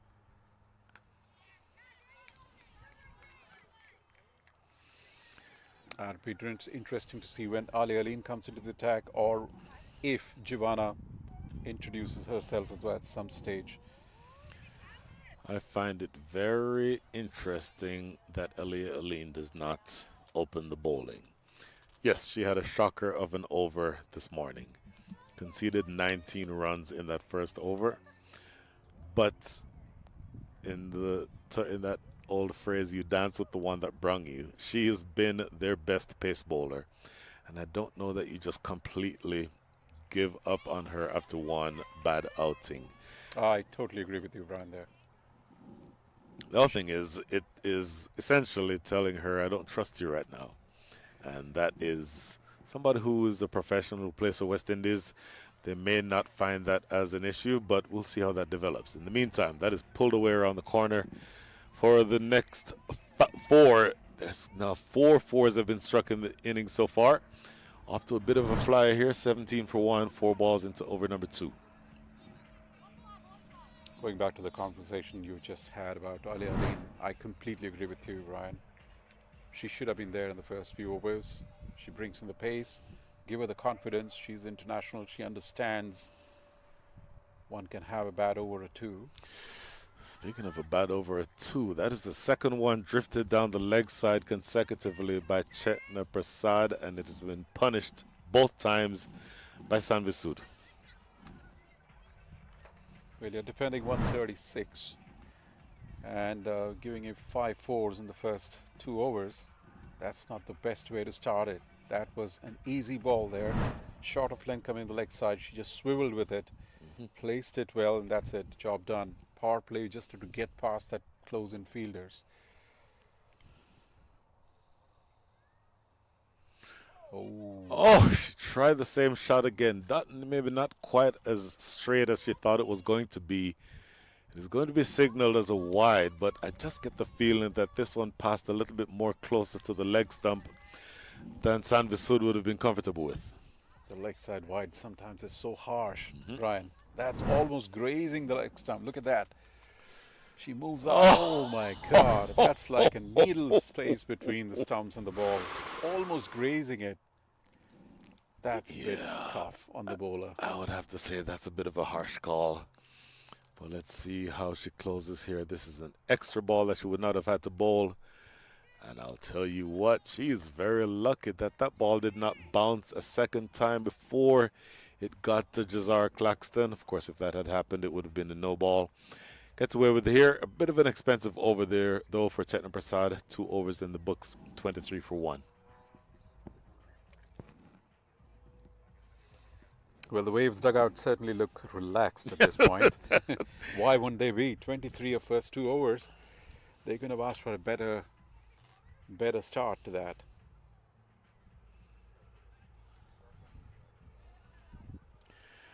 Well, in my mind, you've had a bit of a tricky start here. And now going back to, I believe this is going to be Janelia Glasgow again. 1 over bowled. Bit of expensive one, 12 runs coming from it, but she did take a wicket. Oh, put down! Oh my goodness, directly to Mahek Desai. She's a better fielder than that would indicate. That's a pretty straightforward catch at point. Catches win matches, Brian, especially in places like that. Look at that. That's a hit me ball, given it, probably played a little soft shot straight into the hand of the fielder. You will take that 9 out of 10 times, if not 10 out of 10 times. Mahek Desai, attacking opening batter. Brilliant, brilliant leg spinner. And up until that point, you would say she's a very good fielder.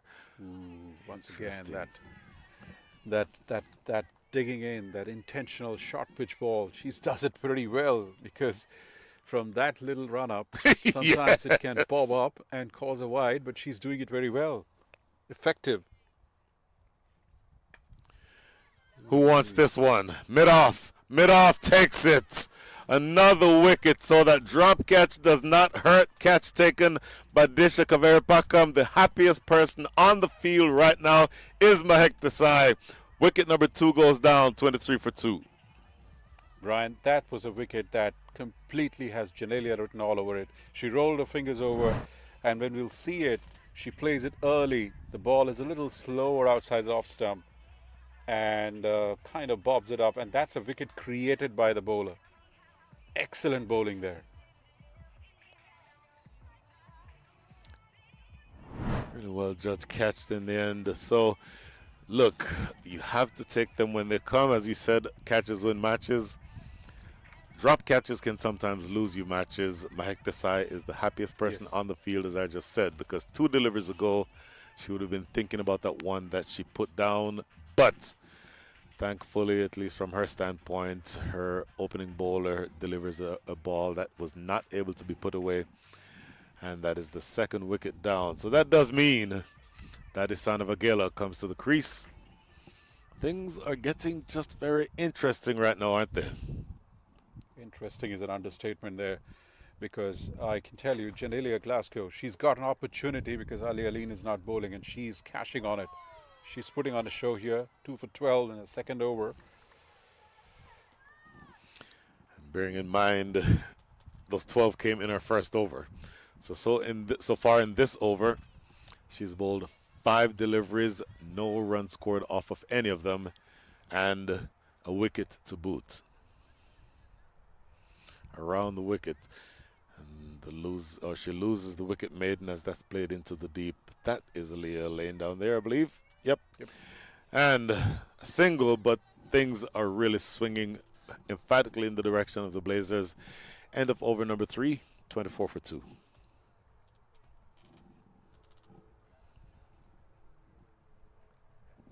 Talking about that catch, the team in the break, the Blazers spent a considerable amount of time practicing their catching. But it all comes down to the actual match phase, when you convert that practice into actual execution. And we've seen some easy catches going down, and all these younger players would understand how important those moments are. You hunt as a pack, you give confidence to your bowlers, you back them up. This is a team sport, cricket. But thankfully, it did not hurt them at all. Isanova Vagela will be on strike, 1 from 3 after that delivery, as is Jazar Claxton, 1 from 3. 112 from 101. I would love to see what the win predictor that Crick Center has, how they have this one going, as that's a good-looking shot, but then it's fumbled at mid-off. So Mahek Desai, once again, not having the cleanest of days in the field. If we have the opportunity to look at that win predictor, if you ask me for my own win predictor, boy, it is really, really close to call here. Oh, look at this. The win 88%. predictor says 88% to the Washington Waves. They're 2 wickets down. I don't agree with that. 2 wickets down. Now, let me say this. As that's tickled around the corner, they'll probably get 2 here.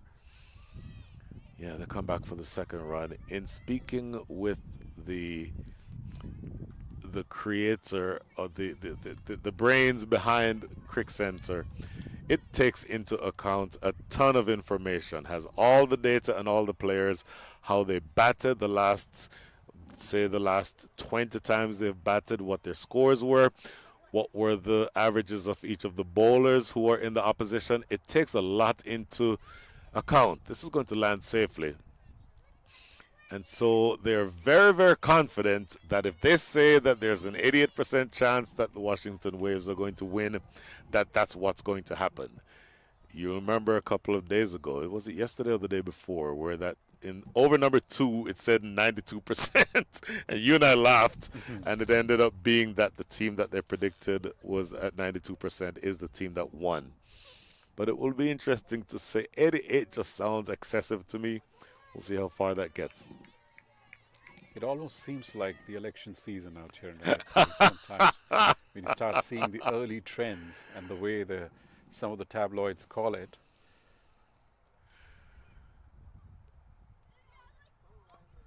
They tend to be fairly accurate at the end. So if Crick Center is calling it, 4 overs gone, 28 for 2, then it's a fairly early call. Almost seems like a little bit of book cricket there.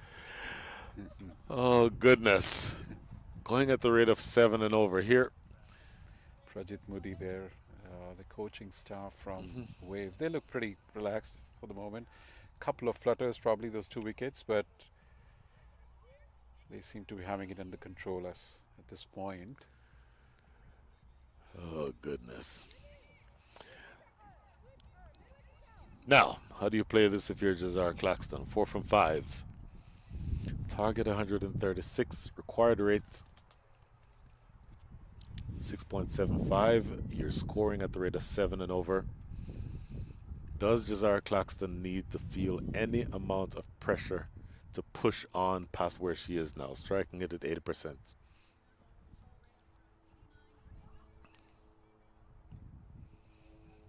Nahak Desai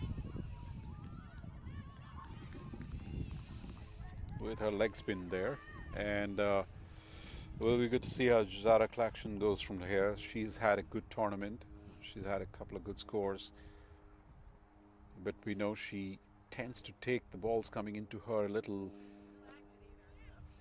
safely, and that time it was a little full, but she went with the shot, slightly airy, but it's power play right now.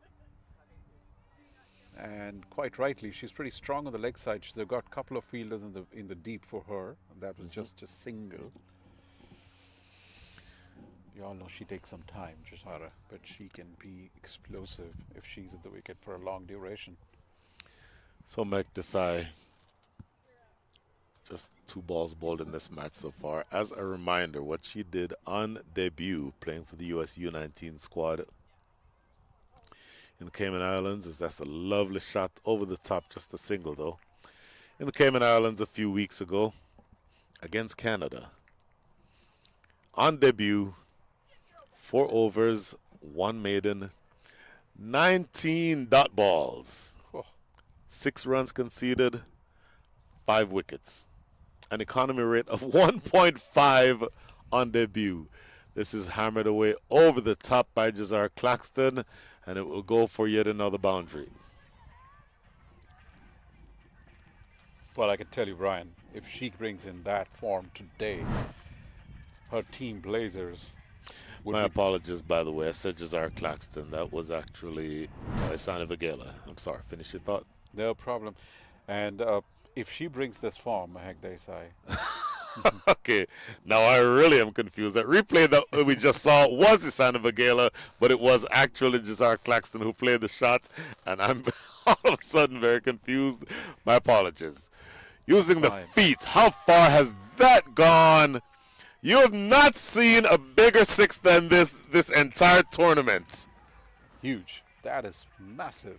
We did say she can be explosive. Takes a bit of time, but then when she opens up, she waits for the right ball.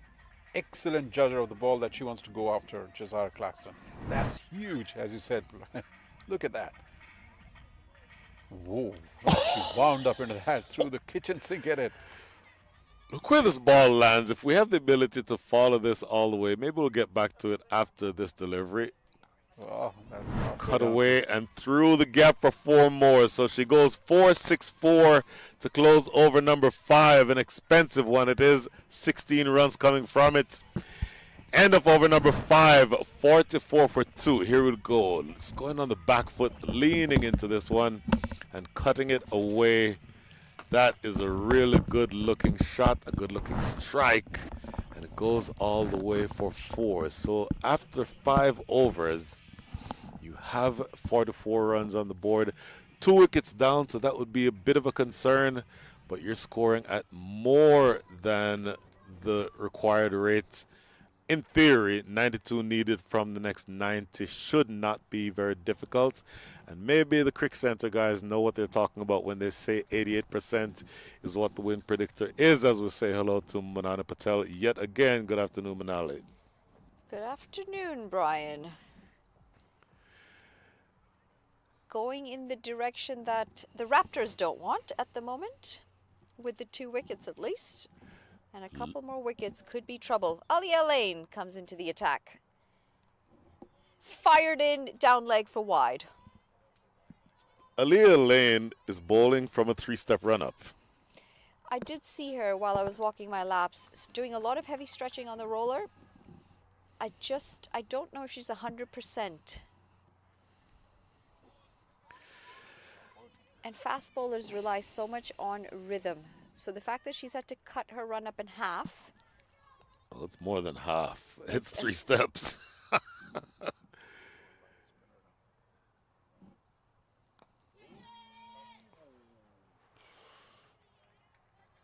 Okay, I'm going to say that should have been taken. I know you're going to say it's a good effort. Brian, which way are we going? I'm letting that go through to the keeper I and think focus on the next ball. She had enough time to come to the ball. Yes, it was dipping, but I think she just sat down a little too early on that. Aliyah Lane, as we see that replay again, just chipped in the air, and Giovanna Aras, who, again, carrying a bit of a knee injury. Her left knee is troublesome, landing just in front of her. So this is an interesting matchup. Jazar Claxton, who's looked dangerous, 19 from 10, with the biggest 6 that I've seen in this tournament so far. Facing up to Aliyah Lane, who I think it's fair to say is struggling with something related to her run-up, to her legs probably. That one had some zip. Quite like that angle as well across the left-hander. Taking it across and just inside that wide line.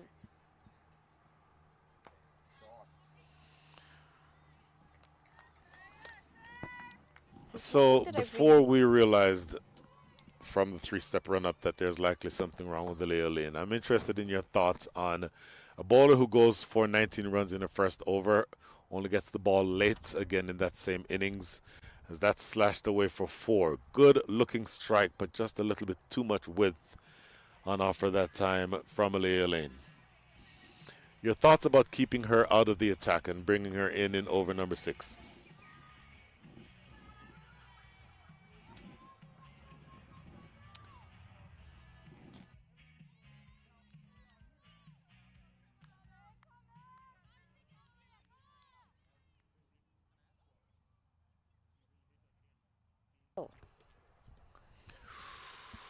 Oof.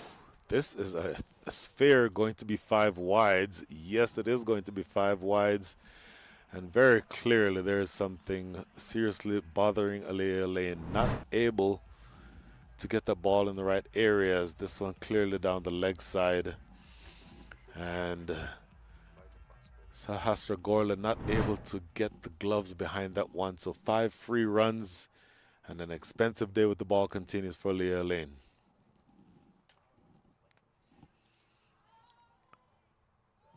It'll be a dot, and that's the last ball in over number 6, an expensive one. 11 runs coming from it. End of 6, the score is 56 for 2. Are you referring to the first game where she went for runs in the first over? She went for runs in the first over, correct. 19 runs, and several of those were extras. And she did not bowl again, to my memory, until around the 17th over. Then, to start this match, where she typically opens the bowling, she's now coming in for the first time in over number 6. I know for a fact she's not 100%, just based on the amount of stretching that she was doing in between the games. That being said, that first game, I would have given her another over. I wouldn't have waited as long as they did. Probably a little bit similar in this game as well. My thing is, pace bowlers need to make sure that they warm up properly, because a lot of it comes down to rhythm. And right now what she lacks is rhythm. Yes, the short run-up is a big part of that, but she's also got all this experience that she can pull in.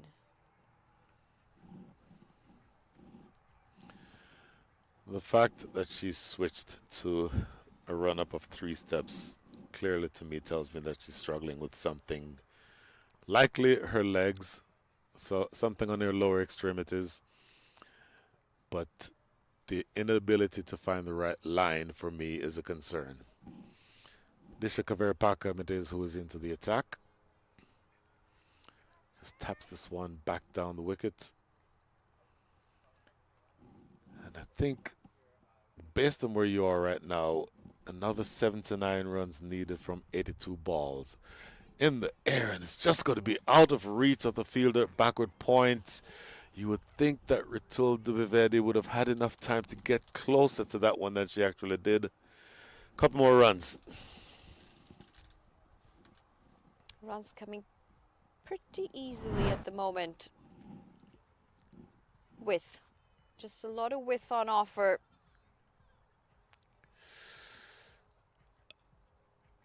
Oh. Done by the spin on the ball. It's a tough place to field. Point, backward point region. I'll also say that I love this initiative for these young ladies. Having said that, the outfield is not the cleanest of surfaces to play on. It's a bit rough, and there are, let's call it, undulations in certain places in the outfield. So it can be very difficult to execute ground fielding to the level that you'd have wanted to. Having said that, a lot of these deliveries that are being fielded inappropriately, you'd almost have to say that it was the fielders who were at fault as opposed to the field. Well, 60 runs on the board, another 76 needed, 76 in the next 79. So it feels like the Washington Waves have the game under control. Certainly the way that it feels to me. And I'm interested in hearing your thoughts, Monali, as to how the Bellevue Blazers need to get back into this game as you've reached the end of over number 7, 60 for 2.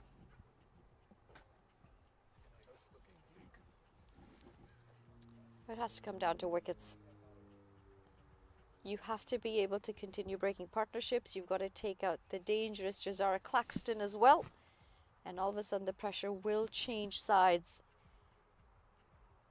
And this is why we were saying in that first innings, 140 would have just added that little bit of pressure.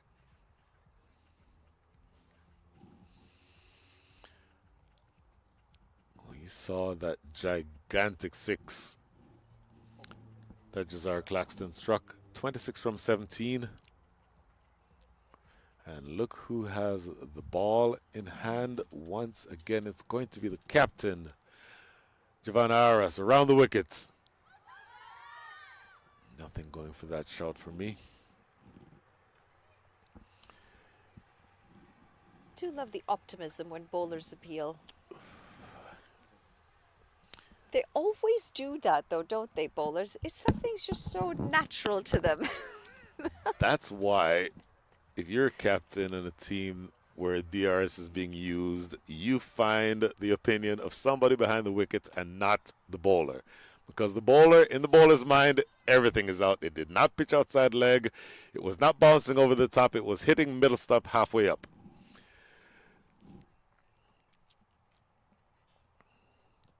Oh, that's well bowled. Inside edge onto the pads. A quick single picked up. Well, Giovanna is really happy, by the way, to see that she is fit enough to be bowling. Bowled a full spell this morning and is now bowling a lot lower or a lot later than she typically would have bowled. She typically bowls opening the bowling, but you like the fact that she's able to bowl such that that left knee is not bothering her. But her team has a lot of work to do here. That is a good delivery. That had zip to it.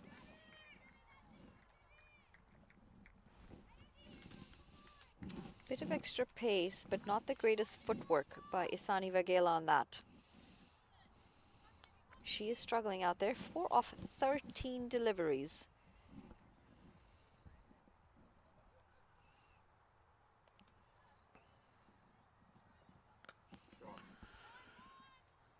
Well, 4 of 13.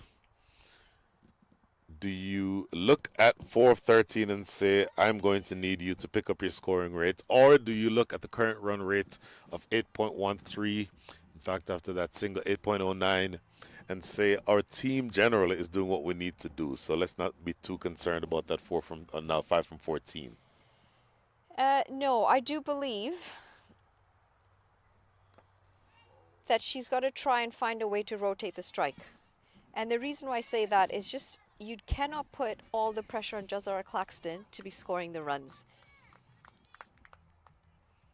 You also can't afford to be eating up dot balls. Just got to be able to manage to find the gaps and get to the other side.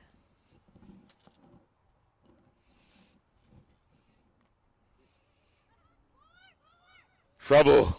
Oh, if that's a clean pickup, I would think there'd be a run-out opportunity at either end. And that ultimately is a single where, very frankly, it could easily have been a run-out. That's a dot. Look at this.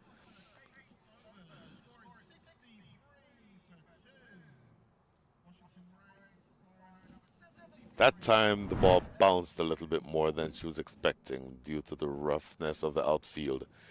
But you do get the single. That puts you at 63 for 2.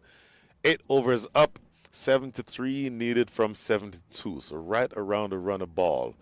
You talk about not wanting to put all of the pressure on Jazar Claxton. Jazar Claxton is now back on strike. Disha Kaverpakam is the bowler. A leg spinner bowling to a left-handed power hitter. You saw how far she hit that last 6. What is your mindset right now if you are Jazar Claxton? See, I think this is where Jazara Claxton's done really well. She's not necessarily saying, I'm going to premeditate any of these shots. She drives the ball very well. She's playing the balls on their merit, and she still has the confidence to be able to come down the track and take it on the full. I don't think she's necessarily saying, yeah, ball coming into me, I'm going to channel that the leg side. Hammered away over backward square leg. I just landed inside the rope. I thought that would have gone all the way, but 4 runs nonetheless. And that's a pretty good example of what I just said. Short, it's on the leg stump line. This is easy pickings. She's not going to go out of her way to manufacture that shot, though, because she doesn't need to at the moment. Really well struck. 1 bounce over the rope.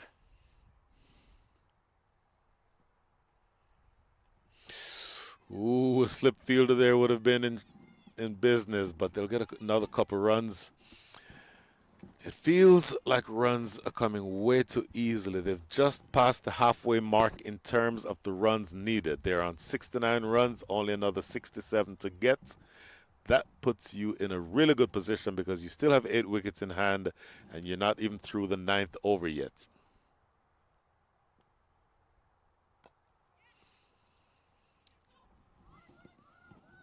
Do they want 2? They're not going to take on the arm of Aline.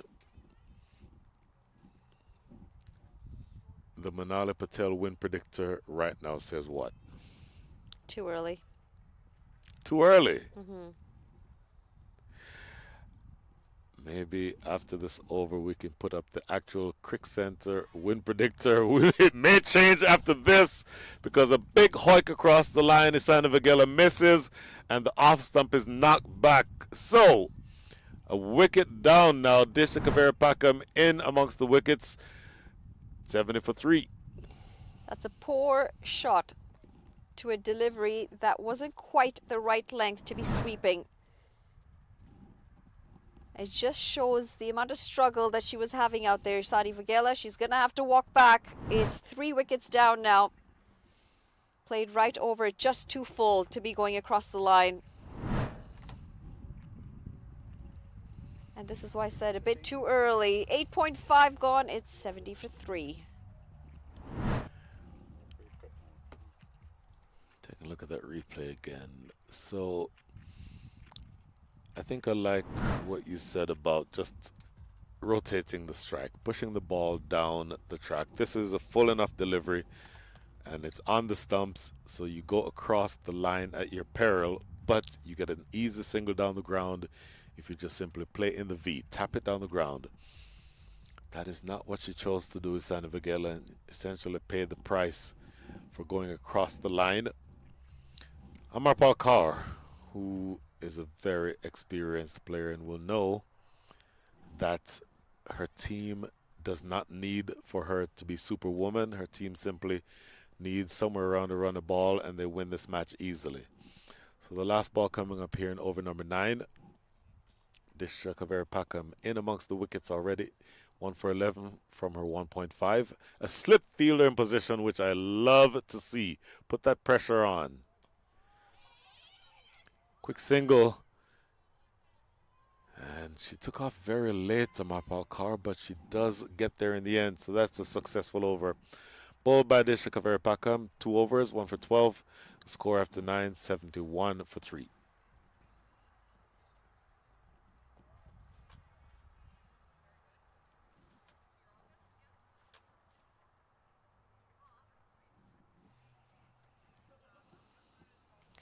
Who do you think is going to be in the final?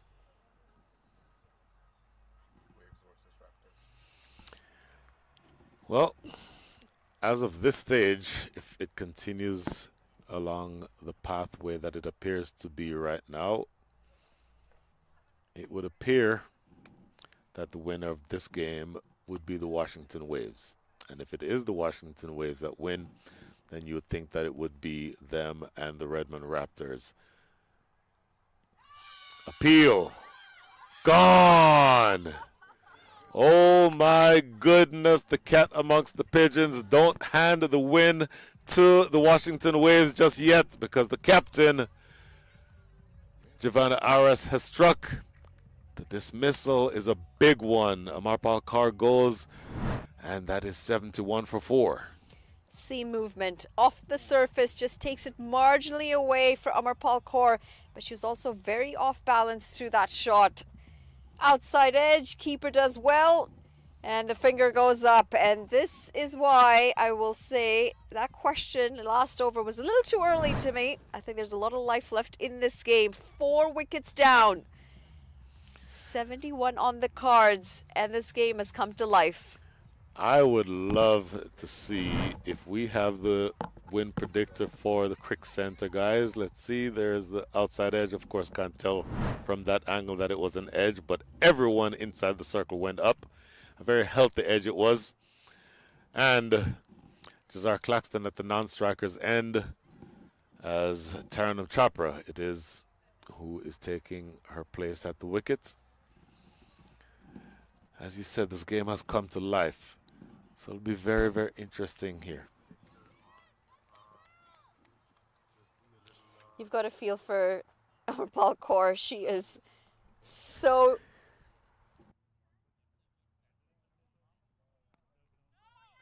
Well, and I assume Shield Majumder have different opinions from the Crick Center win predictor, which says 95 for the Washington Waves. It feels like that might be a bit optimistic, but we'll see how it plays out. Taranum Chopra, 1 ball faced so far. Jazar Claxton, 35 from 25. And oh my goodness, full head of steam here for the captain, Giovanna Aras.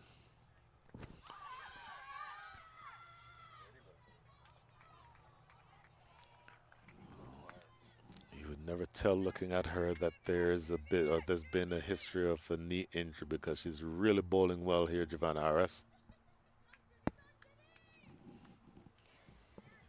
She's making the ball talk at the moment, Giovanna Aris.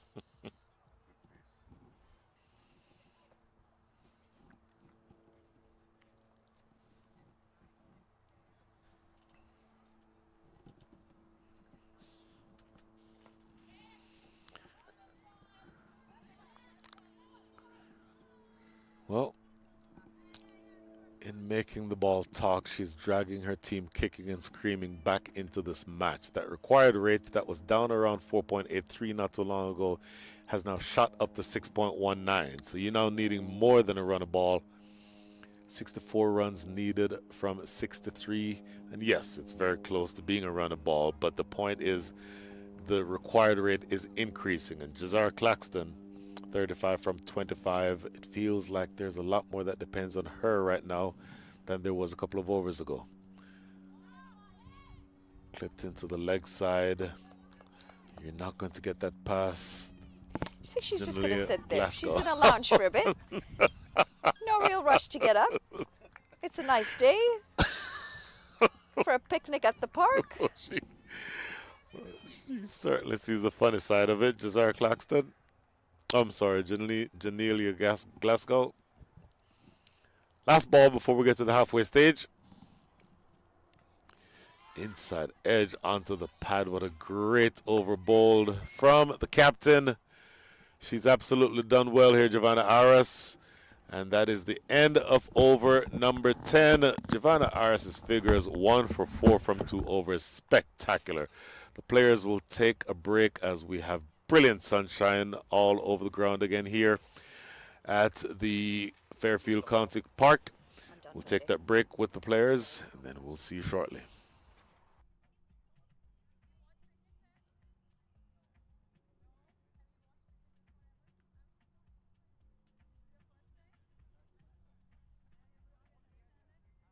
The halfway stage, 10 overs, drink interval. Washington Waves are 72 for 4. They require another 64 runs from 60 balls. That's 64 runs off the last 10 overs for the Washington Waves.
The last 10, 72 for 4. So you're more than halfway there in terms of the runs that you need if you're the Washington Waves. The Bellevue Blazers will be very happy at the fact that in the last 5 overs, the Washington Waves have only scored 28 runs and they've lost 2 wickets. So it's kind of anybody's game at this point as you get into the second half of this innings. And it is going to be Janelia Glasgow to continue. 2 overs already in the books. Took 2 wickets. And it feels like a turning point in the game is just the delivery of 2 away. Bringing their 2 of their best bowlers right now into the attack. This is going to be a very important phase of the game, Brian. Generally, if she bowls the rest of the 2 overs that she has in spell, she's already 2 wickets. She's got 2 wickets so far, and Giovanna is bowling so well. If they can continue for the next couple of overs and pick up a couple of more wickets, we will have an interesting roller coaster here.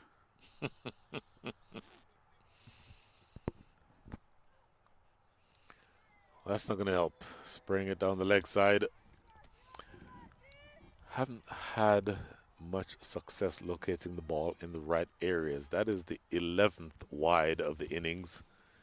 15% of the runs that have scored so far, excuse me as I go through puberty, 15% of the runs that have scored have been extras, have been wides.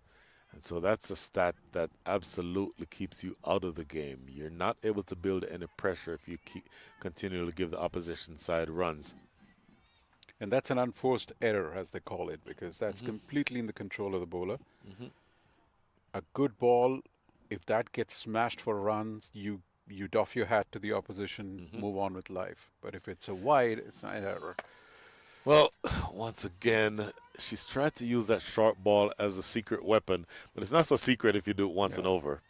And in addition to it being a short ball, it's a short ball down the leg side with no fine leg in place. All of that adds up to 4 runs. And Taranum played it well. She went down on her knees, got under the ball, and made sure that she kept it on the ground and got that placement. If she would have been standing, she may not have been able to get the pivot to get it that fine.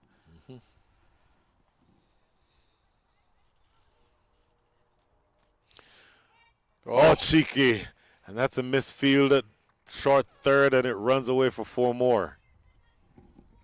Well, that's the kind of effort that gets the shoulders drooping, and all of a sudden you can see all around the ground a couple of shoulders going down, a few arms on the,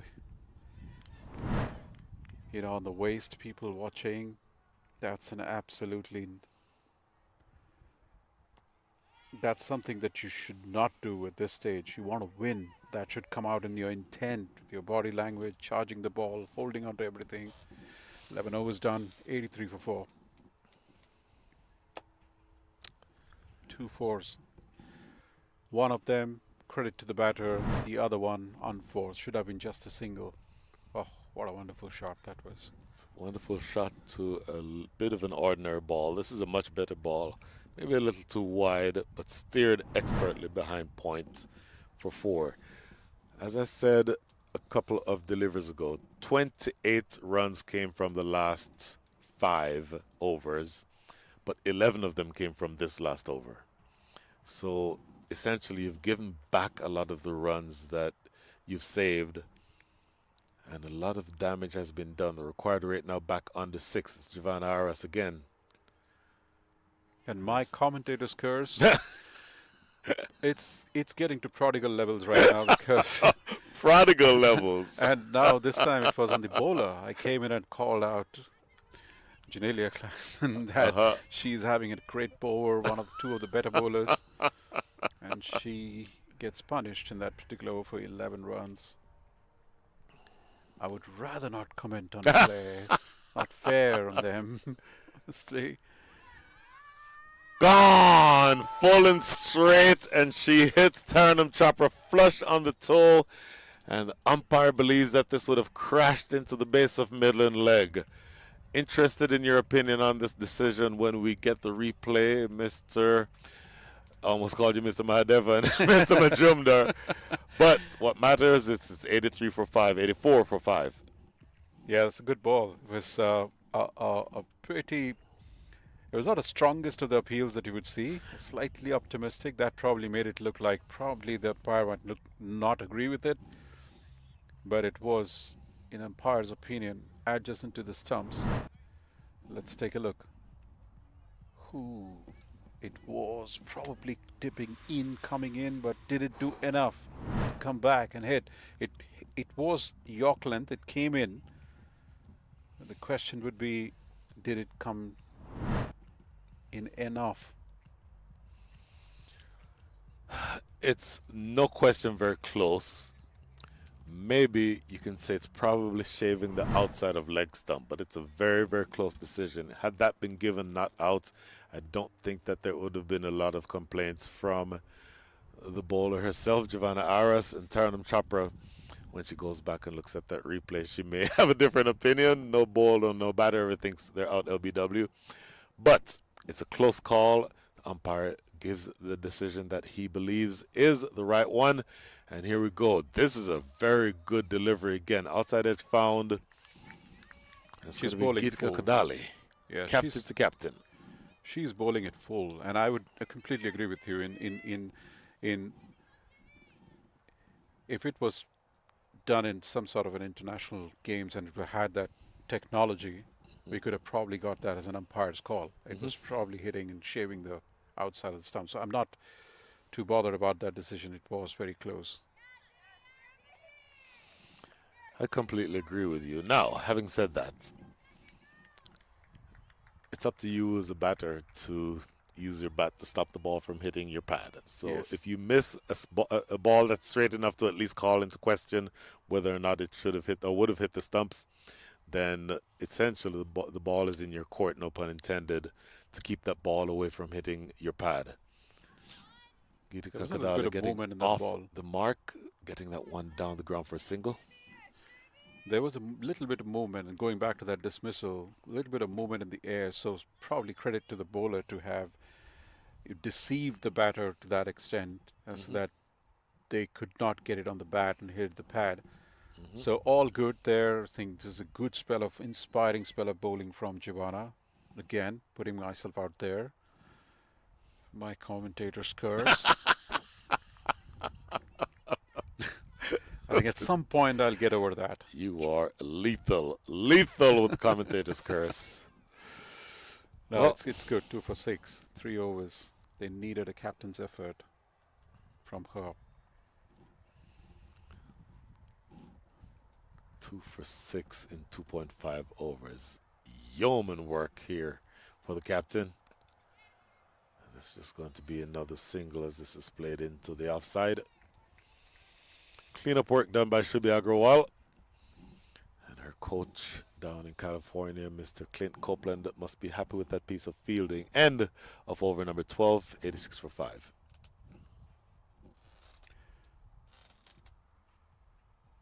The Blazers have to straight away look at those 5 wickets. They have to get the 5 wickets. They shouldn't get bothered about run rates, etc. right now. Although the asking rate is 6 point something, and that's not too high considering that the Waves are going at a little more than 7. So the Blazers have to go full on to get the 5 wickets, and the fact that they've taken 5 top order batters out augurs well for them. Jazara Claxton out here holds the key. She is standing like a rock. There you go, I said it. 38 from 30, and so you bring the off spinner Chetna Prasad to see if she can get the left-handed batter. Chetna Prasad, none for 15 from her 2.1 overs. And this is going to be an interesting passage of play, no doubt. Low full toss ends up playing over it looks like. So it just really feels at this point that this game can swing in either direction. And I hate to put it all on the shoulders of Jazara Claxton, but my goodness, her wicket is such an important one. Played into the offside. Geetika Kadali, the captain, will know that there's certainly work to be done here. Looking at the bowling card so far, their 5th bowling option is a bit of a headache right now for Giovanna Aras. Mehak Desai has gone for 16 from a 1 over. Ali Aline has got for 11 from a 1 overs. That's 27 from 2 overs. The rest of the 4 bowlers have been doing a decent job. So they will have to find those remaining 2 overs from somewhere. Scoop shot running behind, directly behind the keeper. So she'll get a single. Asked her in the post game yesterday, how is it the scoop shot has become such an important part of her game? And she says it works for her. I will tell you what, if fine leg and third are inside the circle and you have acres of space behind you, it's not a bad option if you can get it to work. I like her composure, Brian. I like the way she's so cool and calm at the crease. Doesn't get hassled that she's plays a few balls that doesn't yield runs for her because she knows she can come and do the damage control. That's a dot that closes things out in over number 13. 88 for 5. Things are going to get interesting. 49 needed. Make that 48 needed in the next 42.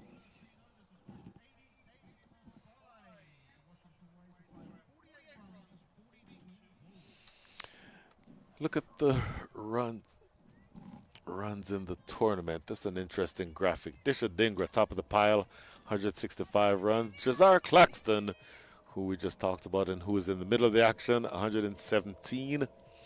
Tandem Chopper will take no further part in the group stages. 116 is her total. And then just take a look at the number of wickets. Amarpal Kaur at the top of the heap, 8 wickets. Disha Kaverapakam still has work to do, and she's number 2. She wants to add to that tally. Don't know if we have the chance to go back to that graphic because this, I think, will tell the story about what happens the rest of the way. Because if you have Jazar Claxton at the wicket, and then you have Disha Kaverapakam, as well as the other bowlers on that list who are from the Bellevue Blazers, they want to keep climbing up that chart because they want to keep taking wickets and pegging back the Washington Waves. The required rate now up around 7. In the air, it will land safely. That is Disha Dingra out there on the boundary. Oh, where do things stand right now in your mind, Sheil Majumdar? Yeah, tantalizingly, it's very even keel. Still, 5 wickets is quite a bit. Jazara Claxton holding the keys to this contest. In my book, at this stage, with nothing unnatural having happened, Waves, for all practical purposes, are already in the final. It is between the Blazers and the Raptors. If Blazers win the game, they go into the finals. They have better run rate. And if they don't, Raptors do. It's as simple as that. Waves are way ahead in terms of their net run rate. Even if a loss here may not dent it too much. I mean, by now, if they would have gotten out, say, at 20 or 30 runs, they might have done some damage to their net run rate.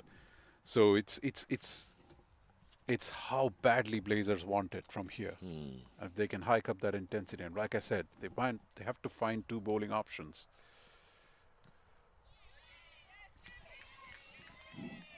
She's bowling really, really well here, Javan Aras. 2 very good overs so far, Brian. The previous over got just 2 runs. Only a single so far, so there's a bit of pressure there. To your point that you made eloquently a couple of minutes ago, what are your bowling options the rest of the way?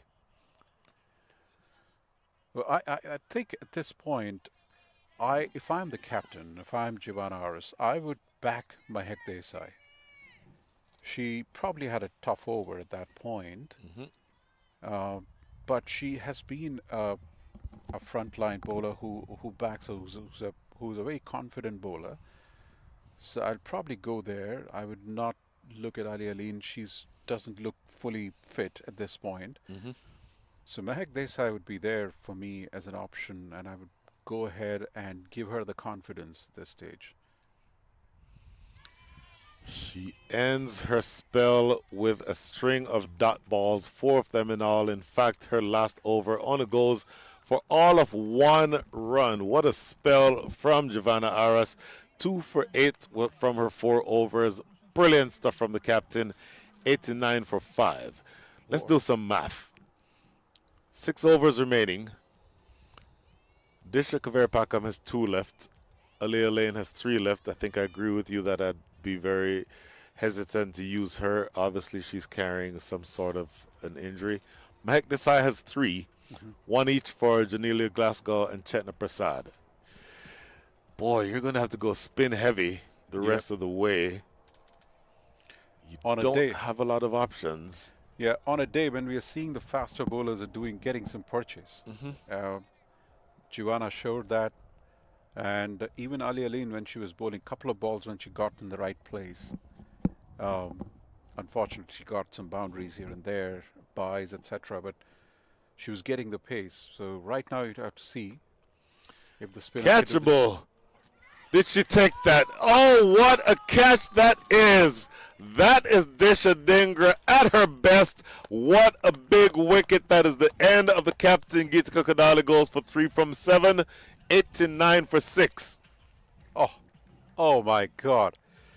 You said it. That was a catch and a half. And expect your senior cricketer to throw their hands up and lead the way when the team needed the most. Fantastic catch. That ball was dying as it got toward Disha Dhingra. Look at this. Off the Q end of the bat. Didn't hit it cleanly, but look at this. Coming directly toward her, and she gets the hands underneath it. Spectacular. Yeah. We have seen a lot today and really throughout this week in terms of catches that should have been taken that were grassed. I don't think anybody would have blamed or been very harsh on her, Disha Dhingra, had she put that one down. That's it. We've seen some spectacular ones as well. So Yes. we've seen both ends of the spectrum. Yes. Some real easy ones going down and some really unthinkable ones, being grasped. This one was like that. One may say that probably she missed just a tiny bit, that she probably went sideways rather than going front, but she made up for it more than what was needed and held on to it. That's the most important part of it. Chetna Prasad getting a wicket, 6th wicket. They need wickets if they have to get themselves a berth in the final. They have to win it. They have to go for the wickets. And I like the way they're going for it. They're showing the intent.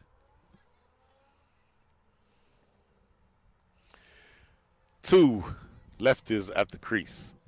Does that change your thinking in terms of what you said about Mahek Desai? Having to bowl leg spin to 2 left-handers? Or maybe we're thinking way ahead. We still have 5 balls in this over, and Chetna Prasad is an off-spinner bowling to 2 lefties, so she liked the ball moving away from them. I'll still go with Mahek Desai just for the skill. I will not look at who she's going to bowl. I'll just back her that she is an accomplished bowler. You can always have one of those tough overs, but you just go with the experience and the skill that the bowler has and back them. Oh, just over her head, Chetna Prasad. If her name was Chetna Kadali, she may have been able to take that one. But this is a really good over underway. Just 3 runs coming from it. Look at where that required rate is. The required rate is up to 8.36. So there's starting to be some distance between the number of balls remaining and the runs needed to get. And it's going in the opposite direction from what the Waves would have wanted. And it feels like it all comes down once again to Jazar Claxton. Look at that. Shy at the stumps at the non-striker's end. I'm thinking that she was in anyway, Jazar Claxton, but that will stick in her mind. She started late, so that was probably one reason she was a little struggling towards the end. But look at that asking rate. He just spoken. Oh, let's take a look at this one.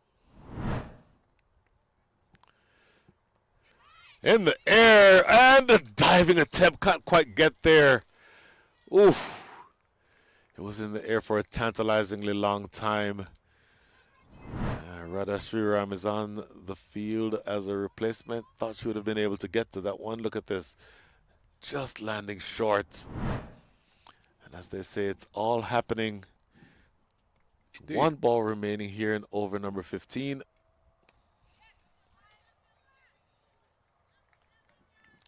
Oh, things are getting interesting here.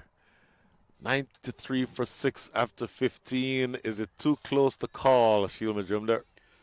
Well, they have brought themselves back here. Credit to them. Chetna Prasad's previous over yielded 2. Jivana's over yielded 1. That induced Geetika Kodali to take a chance for a bigger shot. She gave her wicket away and 4 more runs. The pressure is the key to create wickets. And at this point, Blazers are doing it nicely. One has to see how they will have to look at from here on. And as you're pointing out, there is a pivotal change in bowling here. This is potentially a huge turning point. Aliyah Lane, we've talked about the fact that she's had some difficulty, obviously dealing with some sort of injury. Don't know what it is, we won't speculate, but it is essentially turning her into a medium pacer bowling from 3 steps. She was not able to quite get her line right in the 1 over that she bowled. Bowled 3 wides, make that 4 wides in her first over, and one of them went all the way for 4 additional runs, so 5 wides total. But she is going to be asked to do something special here. And once again starts with a wide. She's just not getting it. One thing that I like here is the wicketkeeper standing back. In the previous over when she came in, because she had reduced the run-up, the wicketkeeper was standing up, and she ended up, giving away byes for 4. This time she's running behind. There we go. First time we are seeing Jazara Claxton frustrated. She's such a composed player. And you can see that she's throwing a bat around. She thought that was an opportunity for her to capitalize on. Well, you can see that little pressure creeping in.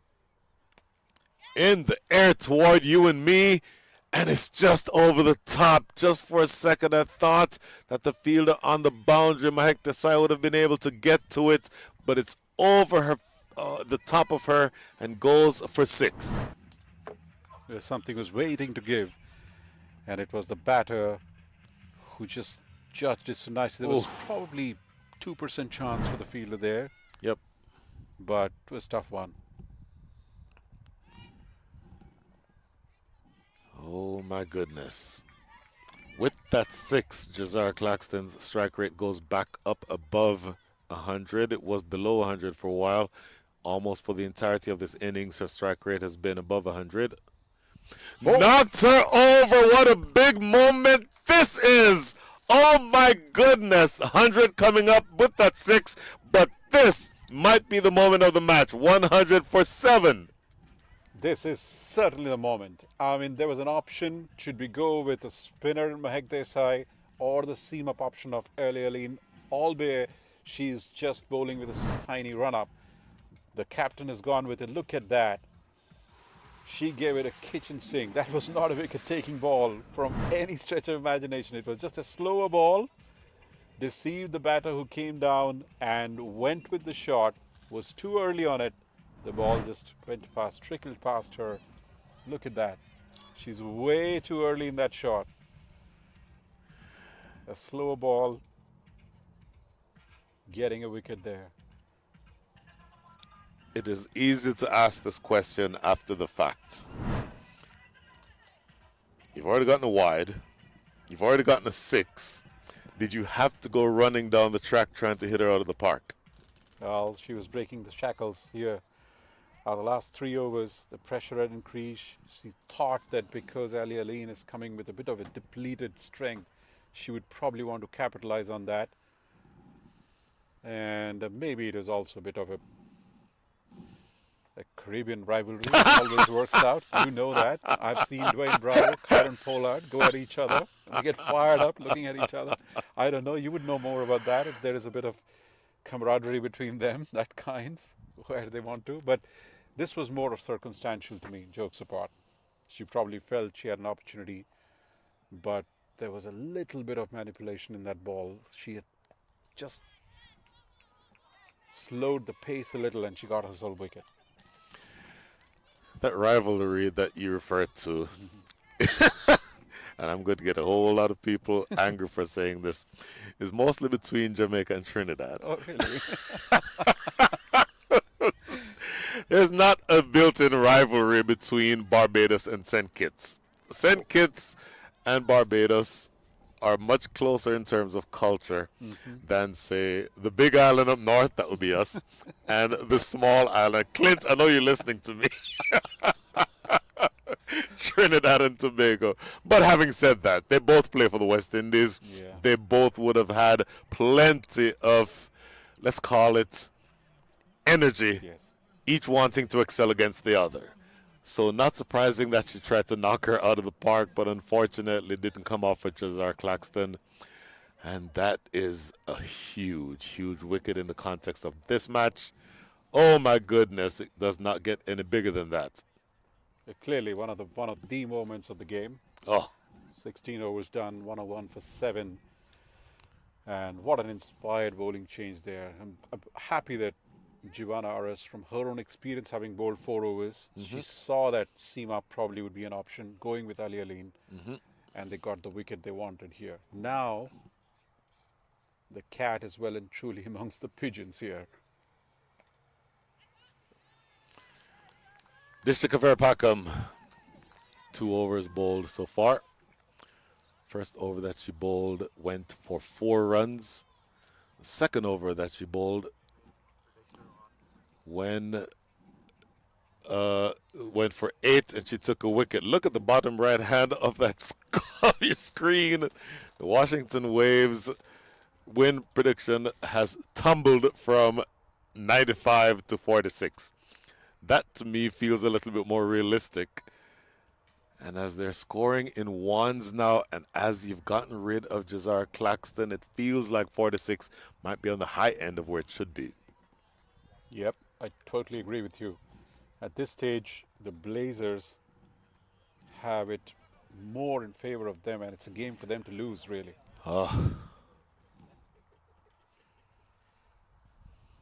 Disha Kavaripakam, she did well with the bat today. This is going to be getting away down the leg side. Don't know if she got anything on this. Wait to see what the indication is from the umpire. They ran 2.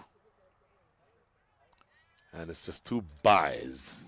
So it's not, well, it's an extra, but it's not a wide. So that, let's say, goes against the keeper and not against the bowler.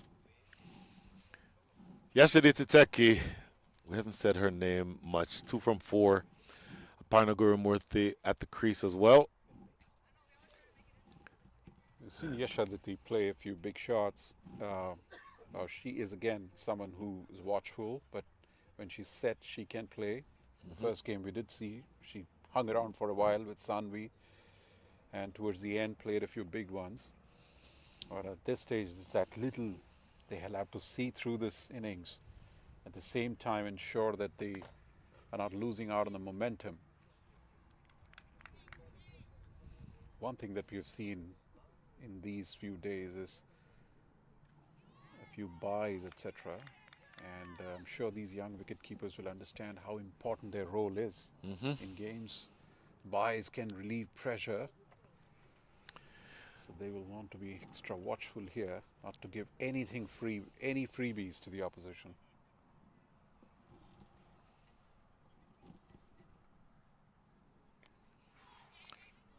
Look at 1. Do they want to push for 2? They wanted to. That doesn't mean they can get there. I would like Sheil Majumdar for you to take our audience through the points table and what we're looking at relative to what is happening on the screen or on the field of play right now. So Washington Waves is sitting quite comfortably on a net run rate of .556. Just in case Blazers win this game, all the 3 teams would be on 4 points each, which will mean the top 2 teams with the highest net run rate will go through. So even if the Waves lose the game, 17 overs done, 105 for 7, we take a quick look at that ball, slight variation, the ball, slight tiny leg break, that deceiving the batter. So if Blazers win, which means the Waves lose it, their net run rate would reduce a tad, but the way this game is set right now, it would not do too much of a damage to their net run rate. Might probably come down to 0.3 or so. And Blazers would also get 4 points, but they're already placed at a higher net run rate than the Raptors. And if they win the game, their net run rate will only go up, which will comfortably put them into the second position. And those are the two teams that will go up. But if Waves win it from here, then Blazers are out because they would not have the 4 point stall. And that would be Raptors that will be going in. So it is for Blazers to go and win the game, because Waves really do not have a motivation here. They would like to win the game for academic purposes, but they're for all practical purposes in the final. Paddled around the corner. That is a good-looking shot from Yeshaditi Teki, and runs away for 4. Now, if they score 4s like that, they will certainly go for a 6-pointer out there. Wonderful shot. She came inside the stumps, made herself room. The ball was on the leg stump, and she was well within the reach to swivel and make room. Finer, because the fielder was there, slightly more square.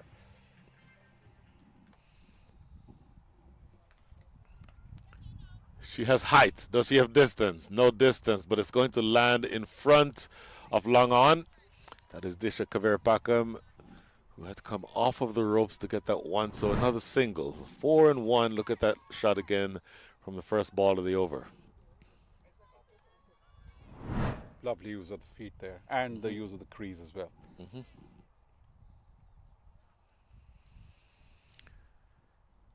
Oh my goodness, it is coming down to this. Do you have the ability to catch lightning in a bottle? That is into the offside. They're running almost on everything here. That is a direct hit. I suspect that they're going to go upstairs. Oh, this is going to be close. What a brilliant throw that is, Janelia Glasgow. It is from that position. She's made several attempts at the stumps from that angle. Only one stump to aim at. She hit it, and it is now up to the third umpire to make this decision. They are well and truly hiking their game up here. That's out. Oh my God.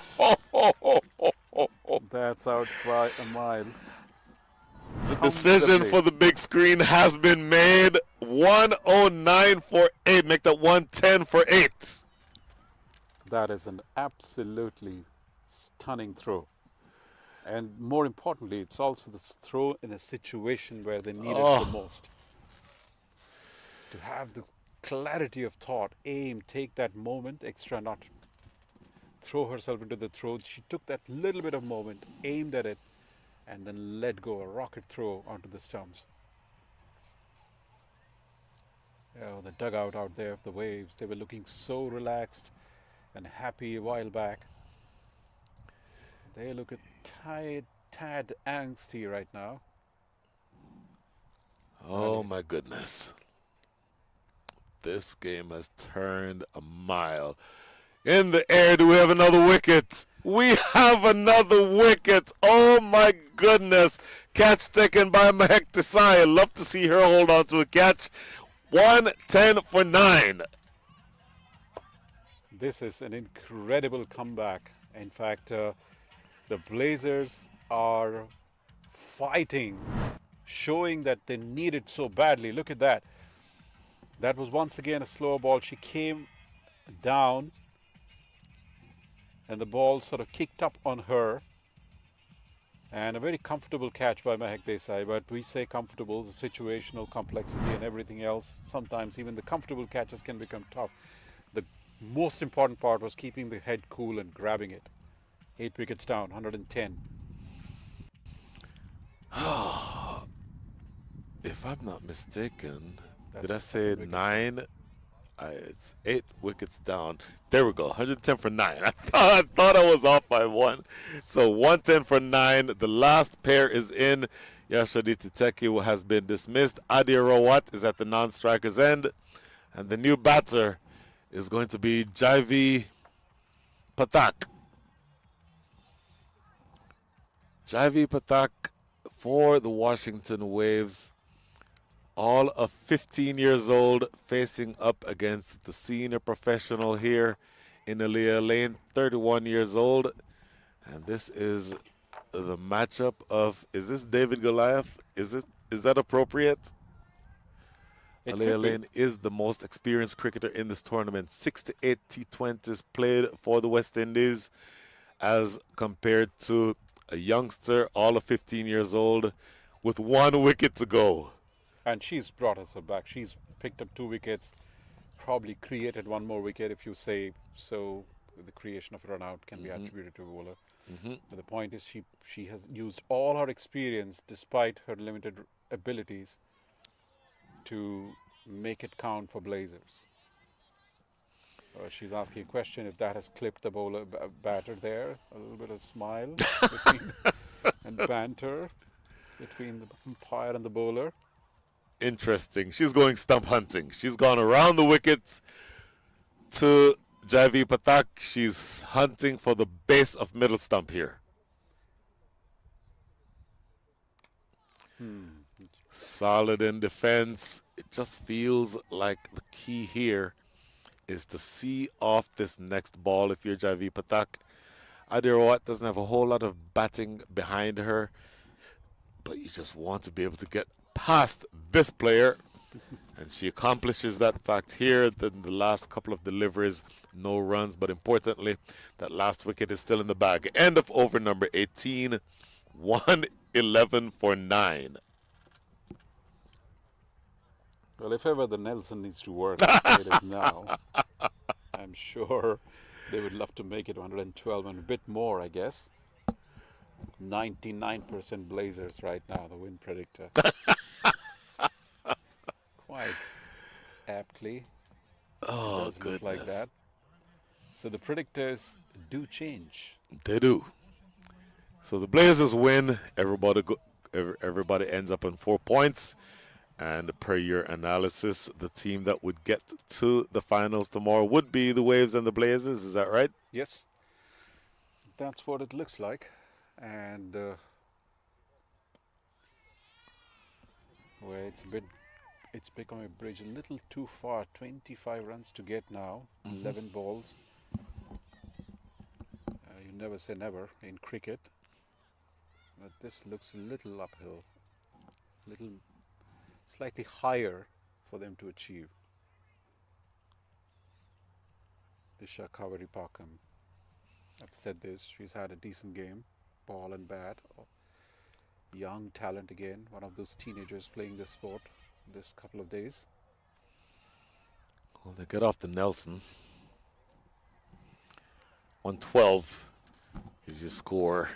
For what it's worth, the required rate is 14.4. You need another 24 in the next 10 balls. But, of course, this game also could be ended in the next delivery. And this has been a really, really stunning performance with the ball for the Bellevue Blazers. Morali Patel is going to make the decision of who's going to be the MVP. A lot of good performances there, and I bet Giovanna Aras might be one of the strongest contenders there. She kind of changed the tide as a bowler, taking up some wickets. And there are some other performances as well there too. Required run rate 16 right now.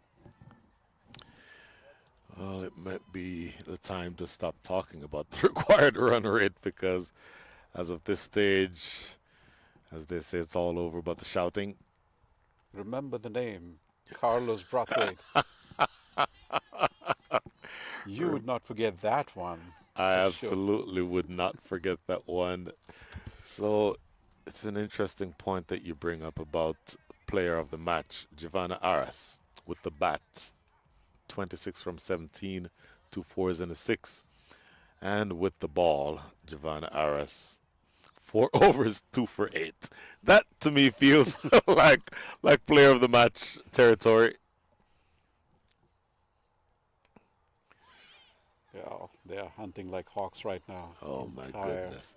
Everybody is around the bat and everybody is essentially saying, look, let's just get this over with. 1 ball remaining here in over number 19. And it's just a matter of knowing what the final score is going to be. Very impressive performance by Blazers. They had a fairly forgettable outing the previous game. No question. I believe that's an outside edge. They'll get one. They want to come back for the second. They do come back for the second run. No signal from the umpire, so that was in fact an edge. End of over number 19, 115 for 9. As I was saying, a very good performance. Really an impressive performance. They showed that they wanted to win. They showed the willingness. They showed the thirst to go out there and grab those 2 points and make the finals their own. I think that's the character that you would probably, that stands out the most besides all the skills that was in display. They batted with some plans in their head. I think their openers batted so well. They did that for the last game as well, but this game they kept the tempo up. They got that extra few runs in this particular game. But they came back, despite not starting so well in the bowling, they were able to get this match. Whoa. Oh my God, what was that? So it's a full toss, no ball. Aliyah Lane has a very mixed bag of fortunes in this match so far. And how much of a poetic justice would it have been had that been a run out to end the match without them having the free hit. So this is going to be a free hit. The way she rubbed her hands on dirt, that's a slip, 100% a slip because of sweaty palms. Yep. This weather is not conducive for sweat. No, it's not. It's not. Maybe it's the pressure, the situational pressure. That's the free hit. She throws a kitchen sink at it, comes up empty. So Adirawat and Javi Patak. Just 5 balls remaining in this match. I should say 5 legal balls. Because that's another one down the leg side. Oh my goodness. So you have 118 on the board. For what it's worth, 18 more runs left for victory. 3 sixes should do it. 3 sixes, and we all go home happy. And if that happens, this is tapped into that backward square leg area. No run. Last 4 is what you have here. Full credit to Aliyah Lane. Again, not having the best of days, clearly struggling with something, but she came good when it counted, and she got the big wicket of Jazar Claxton. That made all the difference in this match. No opportunity for a run here, so it's just a matter of knowing what the final margins are going to be. A couple of dots after that wide. And now we're at the most 3 deliveries away from this match being finished. And this is going to get through the wicket keeper. It's going to go for a bye. Coming back for the second run. Well, I say that again. Wicket keepers need to understand they have such an important role to play. Yep. A bye is a freebie they don't want to give away. I can understand leg byes. That's got a it's got a deflection. Lovely shot. Put away into the leg side for 4. That is a good shot. And that will make her feel good. Adirawat. So 1 ball remaining in the day. 124 on the board, but certainly it will be a victory for the Bellevue Blazers. Once, absent wides and no balls, of course.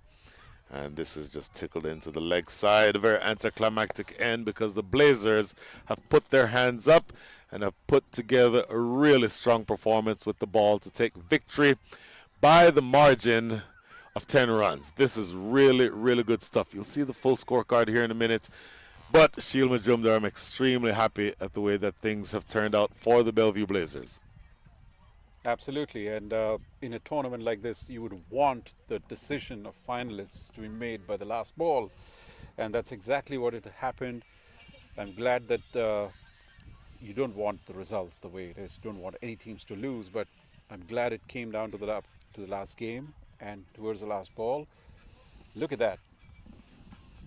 Jazara Claxton once again stood tall amongst that, and nobody else could make any sort of contribution of repute out there. They would have probably wanted Nikhar Doshi to shine today. They would have probably wanted Sanvi Sood, Tarunam Chopra, and their likes to come good. But it was just that one solid knock of 47 or 45 that was shining out there from that total of 125 for 9. Yeah, they'll be disappointed in the fact that the names that you called, particularly Linda Cardoshi, because she was looking so good. Struck 2 fours initially in the first over, but then gave a simple catch to Disha Dingra at mid-on. And then the bowlers, I thought, were spectacular. 2 wickets each for Janelia Glasgow and Aliyah Lane. And Giovanna Aras, again, I think, a player of the match performance, 4 overs, 2 for 8. But do not forget about the efforts of Aliyah Lane, who clearly was struggling with something, but she came back at the perfect time and took the big wicket of Jazar Claxton, and then to me that broke the back of the chase for the Washington Waves. So that is your full summary. 125 for 9 is all that the Washington Waves could get to. The Bellevue Blazers take victory by the margin of 10 runs.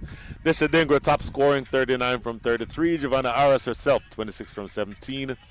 And then with the ball, Jazar Claxton, when she batted, scored 47 from 45. Sanvi Sood, 12 from 9, but Giovanna Aras, 2 for 8.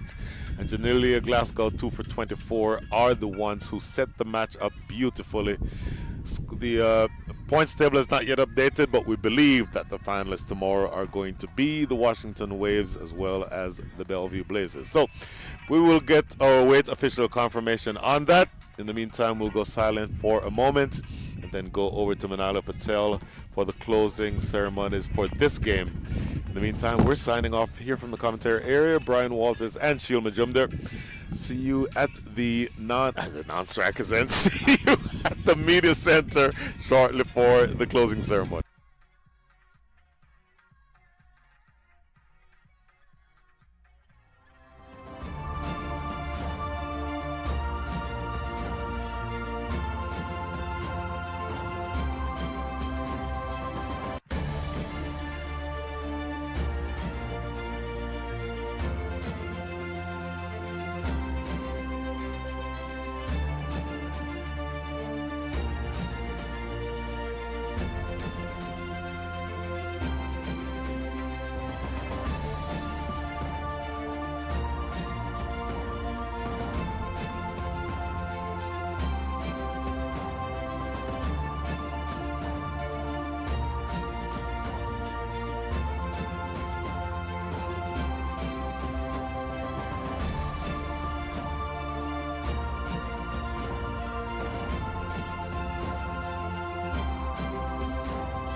Welcome to the post-match presentation. It was the Bellevue Blazers taking on the Washington Waves. 135 for 6 put up in the first innings by the Blazers, and they do win this contest by 10 runs.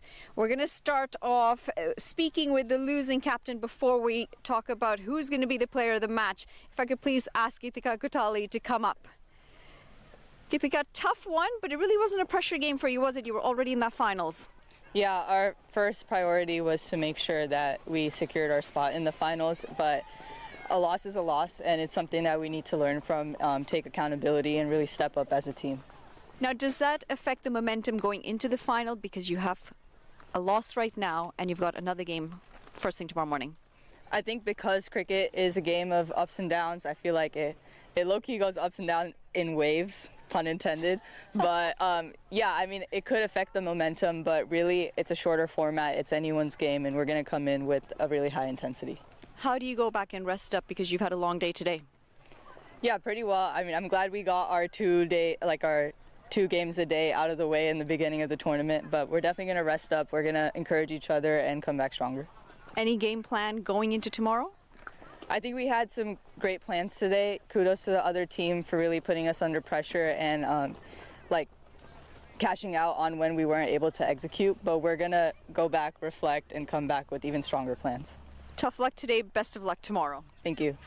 Now I'm going to start off by introducing our presentation party. We've got Jessica Ivy, marketing with the Seattle Orcas. Thank you for joining us.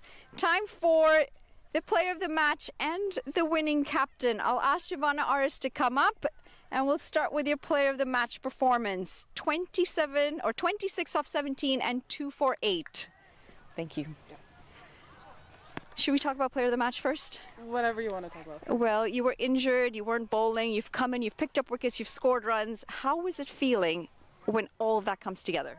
It was incredible. I mean, the girls backed me. They knew like my knee was hurting a bit, but they really just supported me through it. We had good plans, I think, going into our bowling overs, and we executed them extremely well.